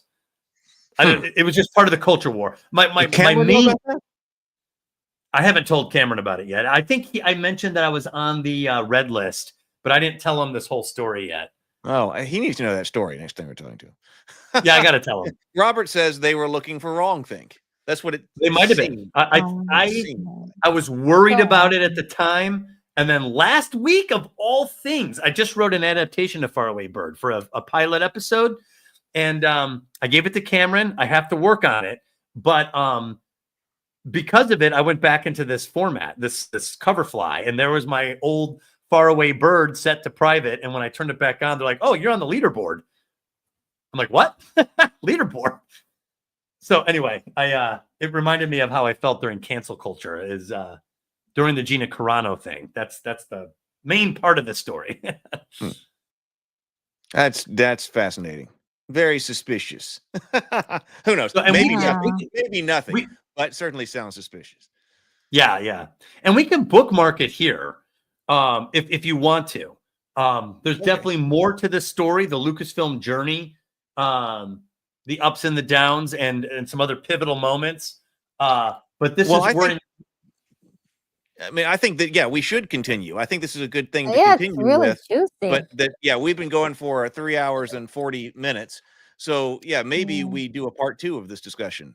And see how that works. I think we should, because there's more to Star Wars. I like this recap of Star Wars through the Kennedy years. So it's also bringing up it, like going this route is really like putting me back in the moment of like, I remember out of nowhere they just started attacking Star Wars theory because he cried on camera, and then I think Kevin Smith was expressing tears, and there was a whole bunch of people that were hating on that too, and it just felt like That's right. you couldn't be a Star Wars fan boy or girl, mostly fan boys they seem to really not like. And there was a definite hatred for that kind of fan. It was, and also like, get a life. And so now we're supposed to buy the product. And we're not. To buy the product. Yeah, we're supposed to buy the product, and we're supposed to watch all the shows you produce. And there's no actual love for or respect for what the fans want. And then this whole girl boy pointing thing was another thing that was like, yes, obviously more guys were louder fans of Star Wars. Not to say that there weren't any girls, or not to say that there's a lot of girl fans of Star Wars. I mean, I'm like the biggest one. I mean, but you can't, nobody brought that up except for the fact that Disney is a company that was sort of like, we take care of the princesses, and they had these, they had all of a sudden the MCU is male dominated. Captain America, Iron Man, Thor, Hulk. Yeah, and now they're changing that too. So the conversation has been, how can we make this all girl brands? And which is kind of weird. Is like, why do we need to? Why can't boys have their thing, girls have their things, and in between, we all love those things anyway? Like, I'm sure there's nobody's gonna say they hate, Snow White, or they hate, any of the old classic princess stories. I mean, everybody loved, the Little Mermaid from back in 1989, and so I love the Little Mermaid from 1989. Such a wonderful production. I love Tangled. I love Moana. Like, I might not like it to the extent of a lot of girls out there, but I love those films. I'm not embarrassed to admit it. My thing what you're saying is correct. And I would even take it one step further by saying girls can, why not girls have their thing and guys have their thing? I say, make your art, and whoever likes it, that's who likes it. If it's a bunch of guys, exactly, then that's who it is. I liked Barbie. I liked Barbie. I thought it was a good movie. Not everybody did. It's not made for me. I'm not a huge fanatical fan about it, but I liked it. I think it was made for women, and I could appreciate what I saw. There was about 3 cringe moments in it that I really didn't like, but other than that, I thought it was a good movie. Who cares? Make your movie. Whoever likes it, likes it. Whoever doesn't, doesn't. You don't have to attack people or steer people one way or the other. You don't have to make Barbie a boy brand, just like you don't have to make Star Wars or MMA a girl brand. You know what I'm saying? Yeah, I mean, and also, and even if it is like, so what? Like, if you're taking something like Bloodsport, right? A movie like Bloodsport, and you're not expecting all the girls to go rushing to go see, Bloodsport, but or even know what it is. But maybe you watch it one night with your boyfriend, right? And you're like, exactly. I like the movie. It's a good movie. What? Good storyline, and there's a little eye candy in it for you. So then it's not, why can't we just enjoy stuff?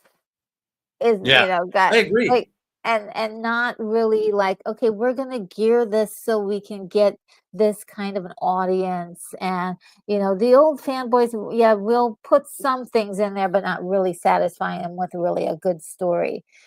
And even our and we haven't gotten to it yet, but Obi-Wan is another conversation where it's they coming have up. all the ingredients to make the perfect little movie, not necessarily a TV show, and they could have been a movie. really put their feet in that and messed it up. Like, we will get to that retro really for sure. screwed it up.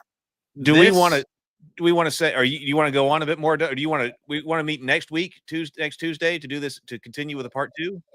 I would be happy to. Let me just double check, just in case. Where do you think? March 4th? Yeah, I'm available next Tuesday if you want to continue. Okay. Okay. Just to recap for everybody, we have been going through a post-mortem of Lucasfilm under Kennedy. We know she's going to leave now. And so now we have a couple of bookends, and we can say, okay, this was the Kennedy era. Let's go through it. Let's relive some of it and really figure out what the story was through all of this. We went through 2012 and contextualized the what happened leading into the sale of Lucasfilm, what we thought of Kennedy and Disney and the positive vibes we had back then when the sale took place. And we made it from 2012 to 2020. So we covered 8 years of Lucasfilm Disney, and it started good. And this is where we're ending with the firing of Gina Carano. That's a good place to end it. So then because that is a marking of the era that is the Kennedy era. And I think it was it's emblematic because landmark. Favreau was on the rise, right? Favreau, good Star Wars, Mandalorian, good stuff was on the rise. And now when she fired Carano, not only did that derail Mandalorian season 3, which by the way took an extra year, it actually delayed it for 2 years. Mandalorian did not come out the next season. So she derailed Mandalorian. What's that? Right. That's it's tracking. Yeah. Right. So Favreau was suddenly unable to continue with all the scripts that were written for Mandalorian season 3. Secondly, you may or may not remember the High Republic. Sorry, the Rangers of the New Republic. Right. Yeah. Yep. She was going to have her own show. Right. Yeah. She was going to be the head of that show, and Rangers of the New Republic was one of the big ones, led by Gina Carano. That's out the window. Throw it in the trash bin. All those scripts are garbage. Awesome. Oh my God. So Favreau was kind of cut at the knees, and now you're getting a resurgent Kathleen Kennedy reasserting control, which all makes sense. If Favreau went around her to get Luke Skywalker in the end of Mandalorian season 2, it makes sense that she'd be furious. And now we see what she can do. She took out Carano, she took out the Mandalorian, and this really sidelined Jon Favreau. And the next thing up, by the way, the next big Star Wars moment is the launch of the High Republic book series. That was a big moment. Well, that was a benchmark moment in this story. It was another Kennedy project. Okay. Well, we'll pick it up there. Yeah. On next Tuesday then. There are actually some moments here that we might want to clip, so I might even do that tonight. All right. Well, it was great to be back with both of you here on stream. Yes, it was. It's been too long. This is great. We need to keep going with what we're doing here. And yeah, Jamie, great to have you here, Jamie. All right. So everybody check out Retro's channel. Go check out Retro Nerd Girl's channel. Oh, thank Doug, you. That's right. Heroine's Labyrinth from Amazon, the Heroine's Labyrinth, or if you want to check out the number 16 over here on Coverfly, that is Faraway Bird. That's the fiction. So go check out Faraway Bird. I will. Well, we'll be here again in 1 week. Then we'll do this next Tuesday. We'll pick this up. We'll be talking about Dungeons and Dragons tomorrow on the Geekverse channel in the morning. So, all right. Yes, I'm fired up too. Let's get stuff done. Let's be productive. All right. Good night. I will be there tomorrow morning. See you later. Yes, and we'll be there. So we need, and the three of us will be in the morning. That's right. In the morning, we got to be there. Yes. Got to make that happen. I'll I be got to there. get myself going again. Exactly. Thank you, Robert. All right, everybody, have a wonderful evening. I will see you later. Good night, everybody.